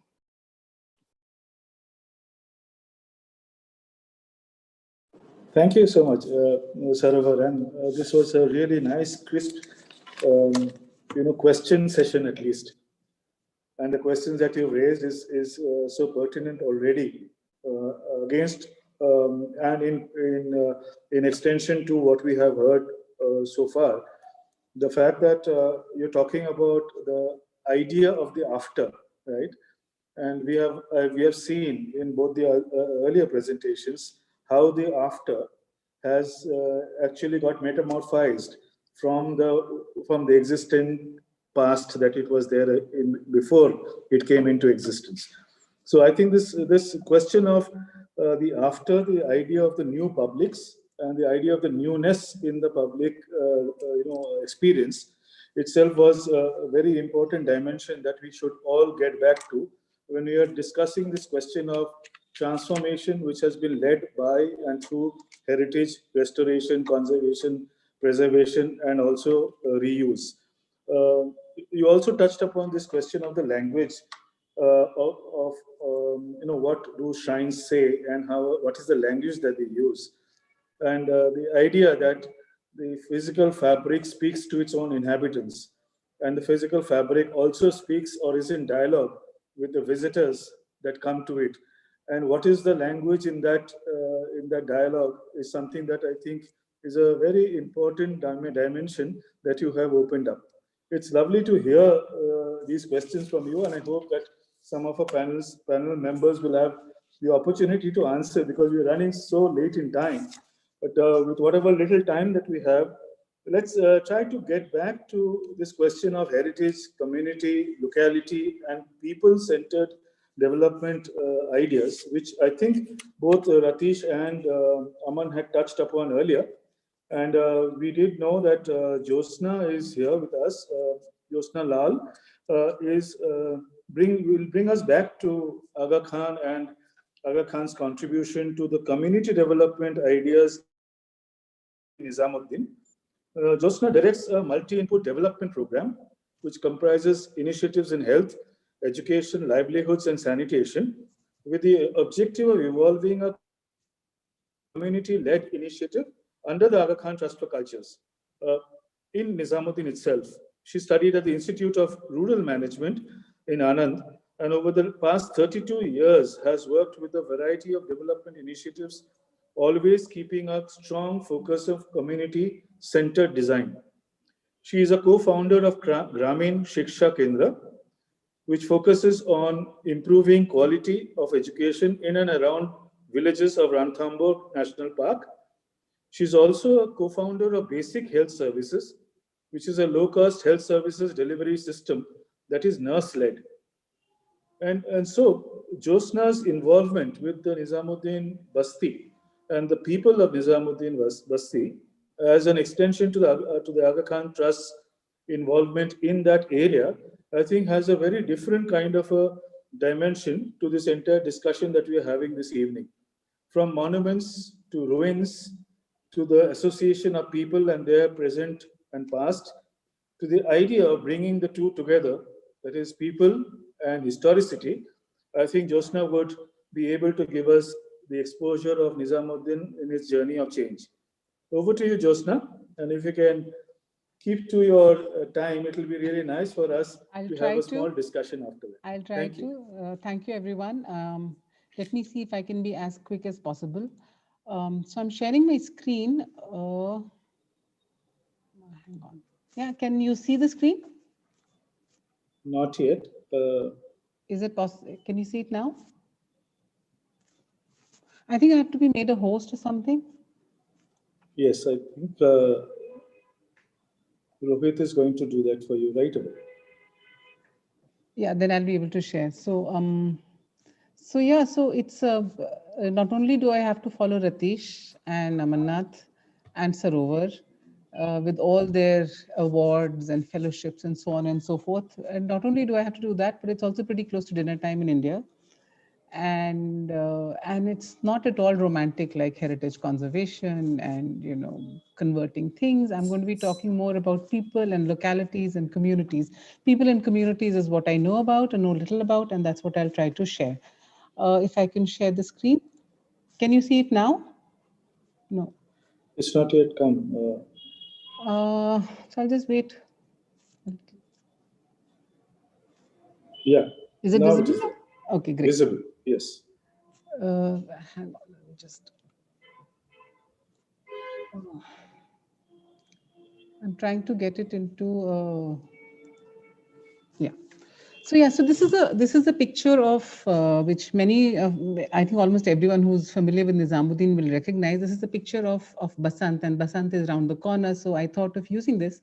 And I'll talk about mostly the talk is about heritage tourism and locality, and I'll focus more on the locality and the people.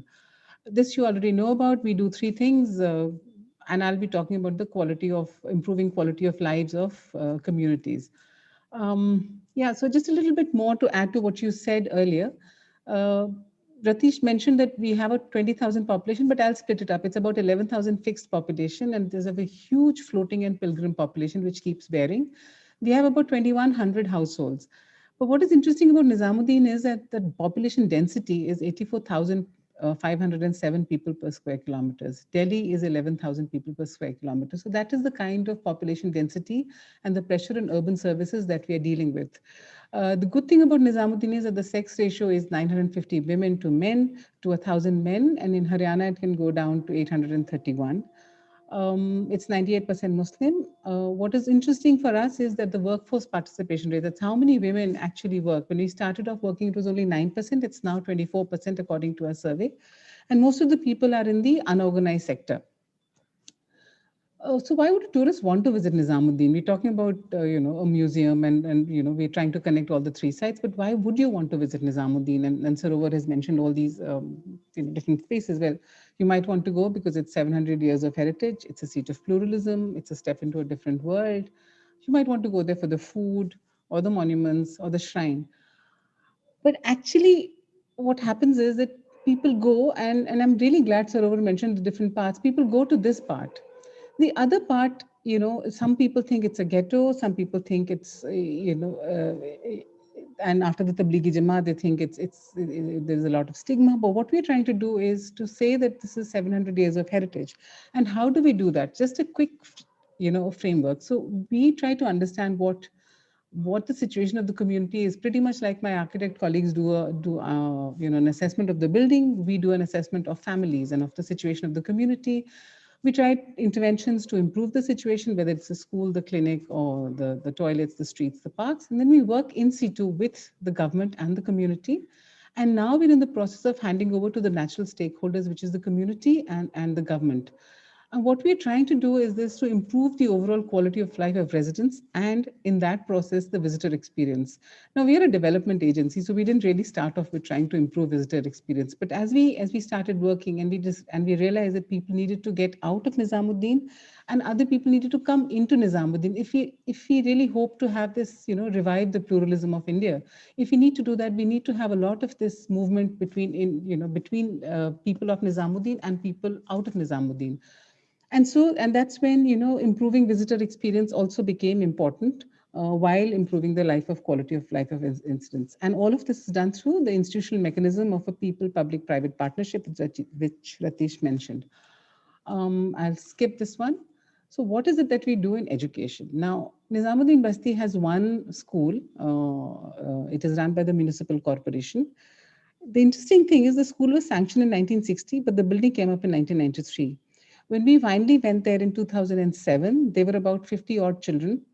The building was deserted. There were so many flies that if you open your mouth, the flies would fly in. And that is the baseline that we had. And so we did three things in the building. We improved the infrastructure. No, before improving the infrastructure, we had a whole bunch of community meetings and asked people to visualize and dream what they saw, what they would like in their school. We had to do a whole bunch of activities to get parents and children back into the school. But the tangible things that we did were we improved the physical infrastructure using the entire building as a learning aid. We improved the classroom processes by appointing community teachers, by teacher training, by enriching the curriculum with music, with art, with the library, the computers, and special events. And finally, we engaged with the community through a school management committee so that they have a greater say in the functioning of the school. The second bit of thing that we did was health. We started off with education and health because we were always also trying to win over the trust of the community. Health was, this is the first time I'm working in urban development. I've spent most of my life in rural development. So I assumed a place 5 kilometers away from the All India Institute of Medical Sciences would have much better health indicators. It was shocking to see the health indicators of Nizamuddin Basti, 30% immunization, 30% unsafe deliveries at home. And so we started working with maternal and child health. But even before we did that, we had improved the polyclinic with a gynecologist, a pediatrician, a path lab. But we realized that if you actually want to improve the health status, then you need to work on health practices and health seeking behavior. And none of it can be instructive. Instructive behavior, instructive processes do not work if you want to actually change health practices and health seeking behavior. So we recruited a team of 50 women from Nizamuddin Basti. They're called Sehat Apas and Sehat Sahelis to understand what was going on, first in maternal and child health, then non-communicable diseases. And then we moved on to adolescent education and supplementary nutrition and a whole bunch of things, but this is not health presentation, so I'll stop. But more than that, we also set up cluster level committees with whom, which we call Mohalla Health and Sanitation Committees. And I'm happy to report that we now have almost 90% immunization and 95% institutional deliveries or safe deliveries. And we haven't lost a single child in the first year of birth, which is what matters. And I don't get so many calls of, so and so case has gone back, because all the high risk pregnancies are now identified and linked to an institution. The third thing, sanitation. Now, this is something which not only improves the quality of lives, but also the VE that you see is the visitor experience. So again, we started off with a quality of life survey. 25% houses did not have in-house toilets. So we revived 2 of the community toilets. We improved the infrastructure and we improved the management systems by having a tripartite MOU with the municipality, the community group, and AKTC. I would, however, like to draw your attention to the sparkling floor and the mural. This is part of the women's and children's toilet. And the sparkling floor is not just for the toilet. You can walk in any time, and I'm almost sure that the floor will still be clean, and as will be the toilets. Nizamuddin Basti did not have a waste collection system. The general practice was to dump rubbish in the waste. So we had to start off with a pay and use waste collection system, which covers almost 75% of the community. We also have a community group conducting regular street audits to ensure cleanliness. And we're working hard to remove the practice of the municipality also to collect rubbish in little patches. So that is where the advocacy comes in. Livelihoods was the other challenge. There was only 1% youth which had access to any kind of skill training. English and computers were seen as a bottleneck. So we set up a career development center with the NIIT. And we've trained over 5,000 youth with 60% placement. I'm particularly happy to point out this picture where there's a young man who's training in look salon. Beauty is normally seen as a women's business, but here we wanted to shift it a little and we got young men interested. It also pays a lot. Well, what this livelihoods program has been able to do is to demonstrate an alternate model for employment to the community, because the general practice was to join your father's or your uncle's small business. And as I mentioned before, we want to get people out and into the larger city, as it were. The other finding was that women did not actually have a source of employment. Only 9% were part of the workforce, which meant the others didn't have. And whatever income the source of income was, they used to work as domestic help. The map which showed also showed Nizamuddin East and West, and much of the domestic help came from Nizamuddin Basti. But we wanted to create opportunities for a more dignified form of livelihood. So this is a feisty group of 11 women who call themselves Zaika and Nizamuddin. And I'm told they make one of the best niharis. The nihari is to die for, is what I'm told.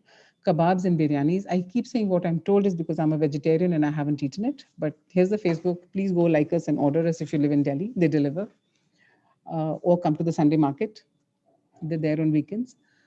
The other option that we wanted for women, these are now for girls who'd been to school, there was a career development center. But what about women who hadn't been to school, who had limited mobility, limited education? So we started off with this craft training, which was initially a women's group, is now registered as a producer company, which has over 100 members. The directors are women from the community. They work on the crafts of Sanji, Ari, Sanji, which is this lamp that you can see. This is hand cut. Ari is what they're embroidering here, and crochet. All the products are handcrafted. The sales go to members. We currently retail at Sundarnursery, but hopefully we'll be there at the museum when it opens. That's a Facebook link. Please go like us. The third thing that we do so that tourists can improve, can experience the cuisine, the craft, and also the culture. We set up a group called Nizamuddin, which is a group of heritage and nature guides. Nature guides was added when Sundar Nursery became open. They conduct standard and customized walks and events. The major audience is school children and visitors, and that's a Facebook link. You'll find them every Sunday currently at Sundar Nursery, because currently not so many people are interested in visiting Nizamuddin Basti, but I'm hoping the situation will change pretty soon with the vaccine coming in. Open spaces. Now, this is something, you know, what my architect friends call the slumminess of a place. So this is one of the things which was there, the Nala, the Barapula Nala. So one of the things that we did was we did the streets, the parks and open spaces, and set up community groups to work with SDMC. So this is what the Nala looked like. And then this is what it looks like now. You know, the open green spaces where children play and do a whole bunch of other things. The parks, this is a picture which Ratish had also shared, but I'll share, this is what was the Women's and Children's Park, but this is what's happening in the Women's Park now. And one of the parks where the Apni Basti Mela happens, didn't happen last year. I don't know what, and hopefully we will be able to continue it, or the community will take over. So what do we learn from all the things that we've done? So this project is looking, you know, is about looking at the area as a whole. And this is demonstrating an alternative view to heritage conservation. It's not just about buildings, it's about actually improving quality of lives of people. If you improve quality of life, it leads to improved visitor experience. Working with an MOU with the government has a huge advantage because it provides us access, but it does have a flip side with delays in decision making and frequent transfers. So frequent transfers of officials, which means you have to start all over again. The project also demonstrates that if you really want to improve the overall quality of life, then you need multiple interventions to address the several needs of the community. And all the various components of the project, whether it's the Humayun's Tomb, the Sundar Nursery, Nizamuddin Basti Museum, to fit together to form a complete model of reviving historic cities, you know, with an interdisciplinary approach. Finally, heritage conservation is an economic asset. It's not just about, you know, doing it because it looks good or the number of monuments look good. It's actually so that we ensure that communities benefit from heritage conservation and rather than be victims of conservation. So I think I've stuck mostly to the time limit. Thank you everyone for listening patiently. Thank you so much, Josna, and thank you for being in time. We have very, very little time left, but it was so important to hear you all and look at the work that you have been doing, understand the fact that heritage is not necessarily always seen from outside, and it can become a participative endeavor from within. I'm sure there will be many questions related to the way in which either heritage conservation has been practiced in India through these examples, as well as the manner in which this practice can either be upscaled or be spread as a possibility from one organization, which Ratish said, the only private organization working on heritage restoration, at least in India, to many, many more. Only after which we will be able to have a vibrant idea of how heritage-based conservation procedures and locality can start becoming a part of each other.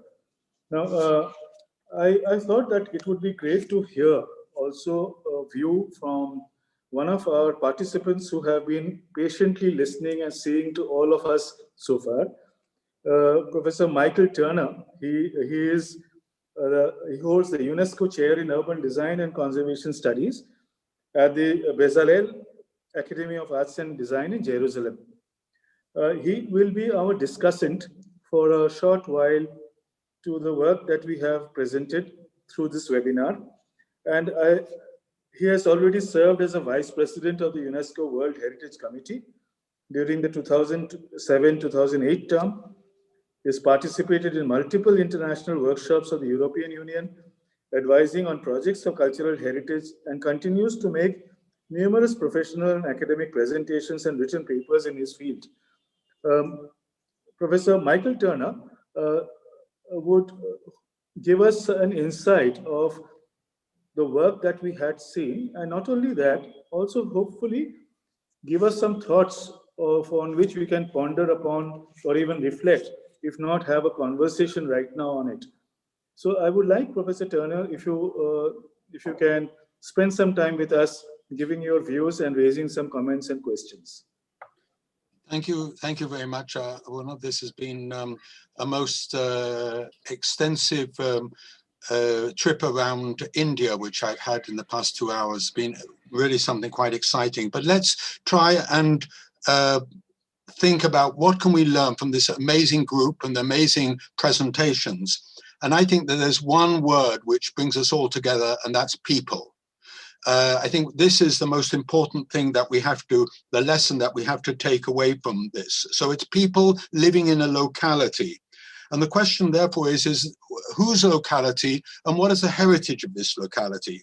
Is it the Humayun heritage? It is the Basti heritage? Is it the capital city of Delhi heritage? Is it the heritage of the other? So there's a great deals of identities, and we actually then wanted to hear about it. Is the Basti an urban village, or is it in fact a ghetto? So it has different identities. But the first thing which we have to say is that we cannot start with tourism. We start with people. And when we have cultural mapping, we start with people, then we can understand exactly what is the relationship and the added value of tourism. So I think that we're looking at craft-based approach, which Ratish in fact showed about the importance of having people being involved and touching the heritage.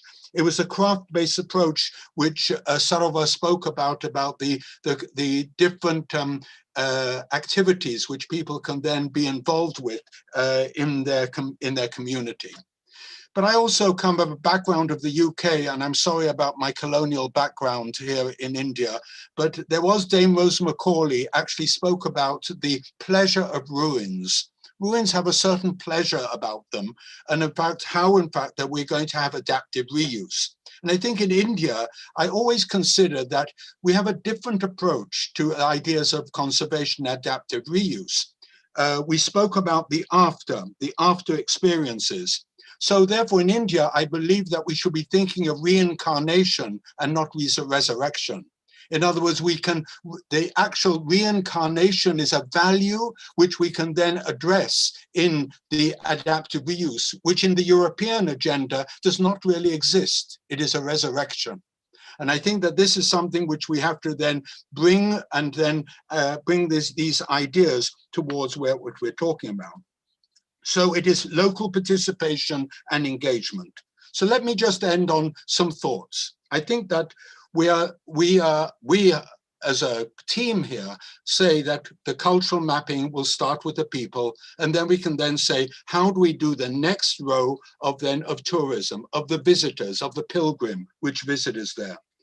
So we are currently in a situation where we have architectural tools to solve monuments and address the urban issues of the future.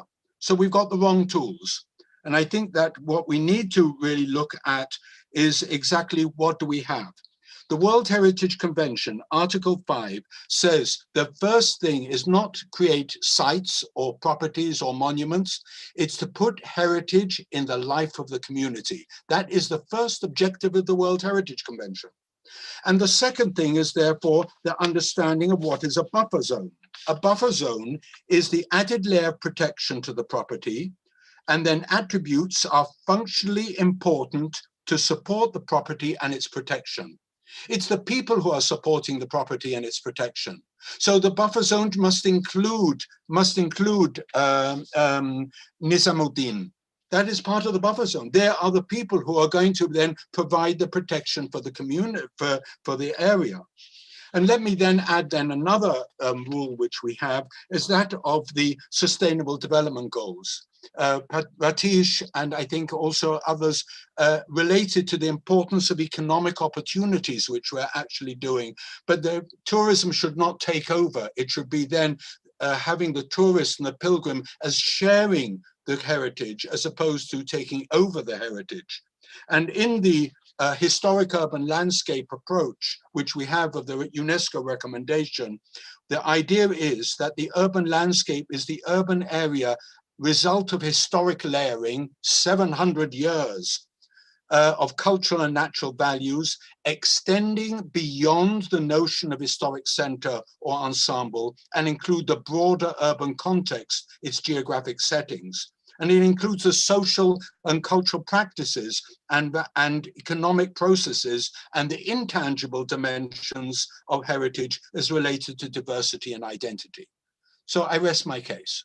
I think that what we should be looking at is, in fact, looking at the image. If I was to then look at the drawing, which gives us then purely then the area of the buffer zone, and to see, in fact, the whole lot as one area, in fact, that we're getting added value. In this way, we have people, we have locality, and the tourists will be, therefore, have the special feeling of actually being understanding and sharing this heritage. I think it was a wonderful presentation. You presented a mosaic of ideas, but now the challenge is I think personally, I must admit, one point I do not completely agree with Jyotatha is that the main thing is that the institutions and the government should not be put in our way. They're the people who shouldn't disturb us. Let us do our work, as opposed to trying to rely on the government to do anything. And I think that Ratish said that, in fact, we started perhaps not on the right foot, and we should start with the education, the health, and the quality of life. Thank you.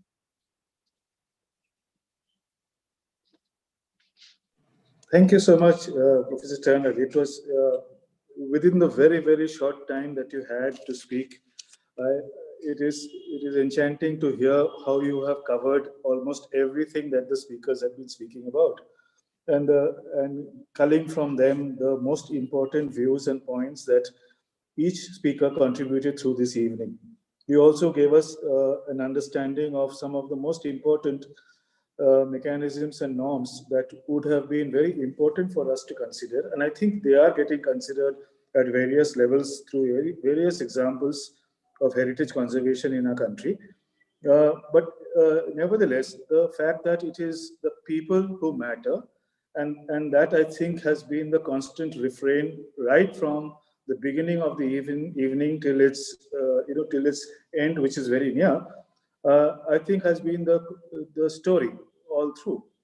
There are some questions that keep flittering around in our minds all the time. And one of the questions that have come up as a part of the chat sessions here is, whether communities could become victims of conservation, right? And whether the tourist gaze is increasingly a manufactured one. And that's a question that, a concern that someone has raised. And I was wondering whether any one of you would like to have a brief go at what this would really mean, and is this a really significant concern? From the perspective of people-oriented development, the concern also is who decides what development should be all about. Is it the heritage conservationist? Is it the tourism entrepreneur? Is this the government authority? Is it the so-called expert and professional who is trying to make a place become better than what it is? Or is it about a group of people who stay within a certain location and locality and then have the opportunity and the possibility of taking a path and a decision on a collective future? So where does this lie? Where does this discussion lie in terms of who decides about the idea of development, right? Yes, Aman. Okay. I think that, see, I'm talking of the Indian context and the kind of problems that Ratish and I face in our work. I think that the government should stop telling us what to do. They should be asking us what to do. Because it's like a child, trying to tell the parent what to do, because, the government doesn't know. And so it's quite amusing and irritating when you're actually doing it, that you're being told by a government who has neither done this nor earned the money which they spend to how to do it, etc. And I think that the community then begins to see you differently, because if they say to Nimrana Fort you have to make an sewage treatment plant for 150 guests who come there, and the government doesn't make a sewage treatment plant for 150,000 people in the village. So you have open drains in the village, and we are cleaning this water and using it for our gardens. So I think that if the government, instead of charging us taxes and creating trouble, make people, the private sector, responsible for the area in which they are operating, I think we'd get much better results, because government funds actually lapse in the year and the work doesn't get done. And we are being penalized and are being told to do things which are far beyond our budget. And when people come to a site, they say, what are you doing about the open drains? I mean, we are paying taxes for the open drains. We can't also be expected to first restore sites which are of that size and then be held responsible for a bad road, no signage, and open drains. So I think that the government purpose should be aligned with the private sector. They should be asking, and then the private sector could tell the government what they should be doing in the village and not the other way around. I think that's a view that most practitioners would be aligning with, and that's that to allow practitioners to work as responsibly as they can, but as freely as they can, as you're trying to point out. But Sarovar, you mentioned the fact that there is diversity. There is a diversity of communities and therefore voices and aspirations. And I'm sure Josna and Sarovar, both of you would have felt it and seen it through your participation with the community and the way you have read a place. And Sarovar, if you were to ask yourself, are the decisions taken through this idea of heritage-led community development, or let's say heritage-led locality development, do they resonate with the multiple aspirations that any locality would contain within themselves? Or do you feel that the way we approach the development of locality becomes almost singular, or let's say unilateral, in the way in which we feel a locality should change, develop, or even progress? Would you think that multiple voices matter? What do you think, Sarovar? Thank you, Arunava, for giving me tough questions. But I think, I mean, I've worked in development and public health and rural development for 10 years, by the way, before my becoming an academic and working on architecture and religion. And these are the questions. I think there are different ways that these questions appear to people who are architects and working on conservation. So, one of the things that I was thinking of, that the shrine is conserved actually and continued sometimes by people. The ones who go and clean it, who fix it, who put a chadar on it, a charagi on it for centuries. Shrines have been, in a sense, a lot of people will say shrines have also been destroyed by people, but shrines have also been conserved by people. So there's a kind of a strange location of the spiritual, religious, and its relationship to people. So that there is one level of this which the questions that people who are architects, who are conservation architects, who work on these things, their questions will be very different from, in a sense, from, I would imagine, from somebody who's doing community work on public health and locality, because development questions have their own kind of, why did the Basti not have certain things? Why did it have such a low immunization rate? I was, hearing Jyotsna's presentation.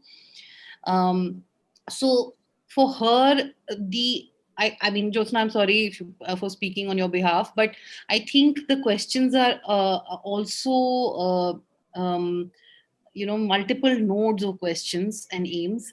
And then somewhere they kind of come together, and they come together after time. I think a lot of time and a lot of work goes into them aligning into one thing. I don't think that eventually everybody's aspirations and are aligned, you know. I don't think that's the way the world works. It doesn't work in our lives. It doesn't work. So we can imagine that this is an alignment of tourism with work, and maybe it is, maybe it isn't. What is it? For some people, it's given a livelihood. For some people, it's taken away from something else that they were doing. For some people, the shrine is no longer the shrine because it's a tourist spot. You know, so there are many. So I don't know how. I'm not somebody who can be categorical. By the way, that's a big thing of social anthropologists, and we can get away with it, unlike others on this panel. So yeah, Arunava, why don't you open this question to others? No, thank you. I can see the perspective that you're talking about, and it is a perspective which is not necessarily, it has a black and white answer or even an answer which can come up so quickly, so readily. But what Minja has pointed out, for example, in the chat box is, I think it pertains very strongly with Ratish and Jyotsna's work. And if Ratish or Jyotsna, either of you or both of you could talk about it a bit. She asks us this question that during all policy debates, bottom-up and multi-stakeholder or multi-sectoral integrated plan comes up over and over again. But she asks us who initiates this and who stirs such a process? And do our laws and public management or administration systems really allow for this bottom-up endeavor? Or is it really a fight, an obstacle that we have to overcome as we go on in time? I'm sure Ratish and Jyotsna would have felt it all across. And what would you like to respond with, Ratish? Or even Jyotsna? Well, I think Arnav, essentially it's. I mean, there's no one solution fits all. Every context will have its own different input. In our case, it was very clear. We were the bridge between the community and the government, and in that sense, we were able to bring in an interdisciplinary approach, work with the community, understand their aspirations, and take that forward. Whether it's sort of creating a park for weddings or waste management. It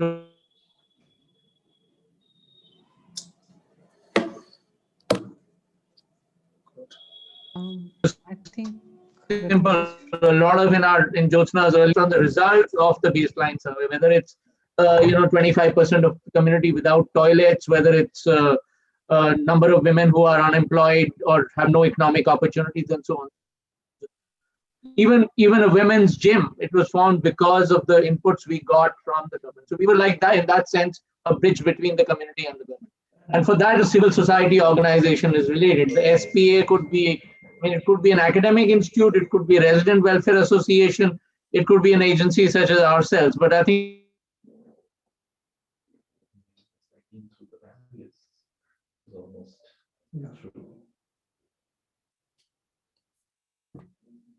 So we thank you after this. Sorry, I think we're not hearing you, Ratish. There's some problem with the connection. Can you hear me?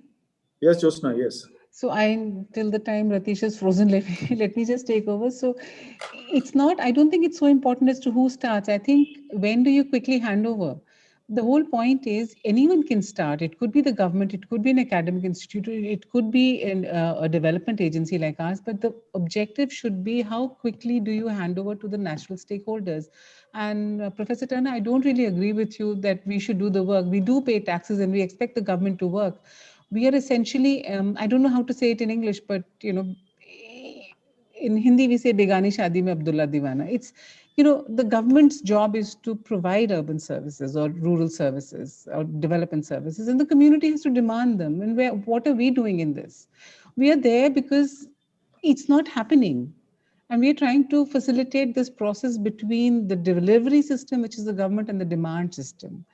And they are the natural stakeholders of development, and they need to take over. And if they don't see it, as Ratish said, we are the bridge. We're trying to form a bridge. Our health program is about a link between the community and the public health services. We have programs in which you link communities to the government entitlements. We just have to demonstrate. Ratish, you're back. Thank you, Josna. Thank you. Ratish, if it's all right, we'll have to move on for tonight. It's already been way past our time for the seminar to end. Thank you all for this fantastic conversation, the exposure that you've given us, the debates that are inherent within it, the way to, as you say correctly, the way to bridge them, and also to be able to reveal to us the multiple layers of decision-making processes that go behind the real execution or the implementation of complex issues of heritage versus complex issues of locality-based development processes. I think this has been a fascinating exposure. Thank you again. And I would love to invite Katie, Mr. Ravindran again to come back and help us out by thanking our participants as well as taking us to the next webinar episode in Kochi. Professor Ravindran. Thank you, Arnab. Thank you for giving me the opportunity to say the final thank you. It's been a fabulous discussion. I think we have seen how different ways of looking at the artifacts and the people and the objects and their relationship, how they evolve in different contexts in different ways. And there's a lot more that we need to talk about. There's a lot more we need to learn. And that's what I think has been the main lesson take home for me in this seminar. And I must also say that there was a factual error in what I said. I said Nizamuddin Aulia came from Iran. His family came from Bukhara. And one of the participants, in fact, sent me a message correcting me on this. And he also said that Nizamuddin Aulia was born in UP in India. And then he moved on to Delhi and he became the kind of spiritual leader of a whole group of people from here.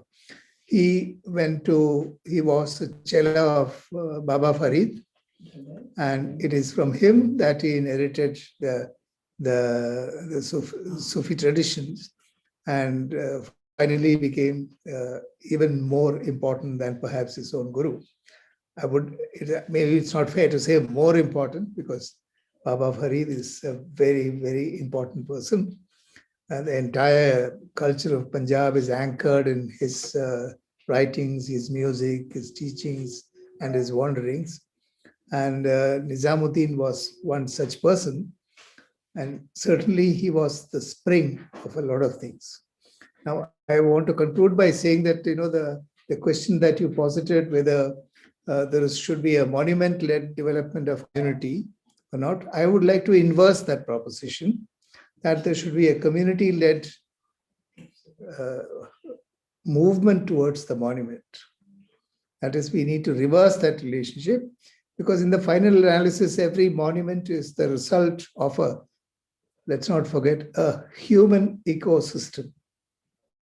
A human ecosystem, not just a physical or governmental or power play kind of environment. It comes out, it has ingredients of all this, but it actually comes from the human ecosystem, and it's thrown up, it's precipitated by the human ecosystem. And that makes the community, what I call the locality, the custodians of heritage. They are the real generators of heritage. They are the custodians of heritage. And I think that's a perspective that we cannot lose sight of. Thank you all for the great discussions. I cannot thank everyone enough because each one of you have been so specifically important to the overall discussion we had. And of course, needless to say, Professor Turner was, as usual, as an India buff and a person who knows the subject so well and in such depth, and as an urban designer, has a specific perspective, and it was extremely nice to have you to comment on this one. Thank you, one and all. Thank you. Thank you, Minja. We'll be moving on next on the 16th to the next seminar in India, and that will be on Kochi. And I can assure you that Kochi is a very different animal. And it's very different animal from all this kind of heritage that we talk about. It's actual sheer quintessential urban heritage. It's not about monuments. It's about places, buildings, people, and history. Kochi is a very different place. So make sure that you join in for the next one as well. Thank you all. And thank you, Minja, once again, for facilitating this whole thing. Thank you. Thank you, Aruna, for being such an excellent moderator, summing up everyone's words and not imposing yours. That's a great quality of a moderator. Thank you so much. Bye-bye. Thank you. Thank you. Good Bye. night, everyone. Good night. We are sorry that we extended you a bit, but I'm sure it was worth all the wait. To all the panelists, to all the speakers, to Professor Minja Yang and to Professor Ravindran, thank you again. And to all the others who helped us put this event together from SPA, I would like to thank you also. Good night, everyone. We'll see you again. Bye. Take care. Thank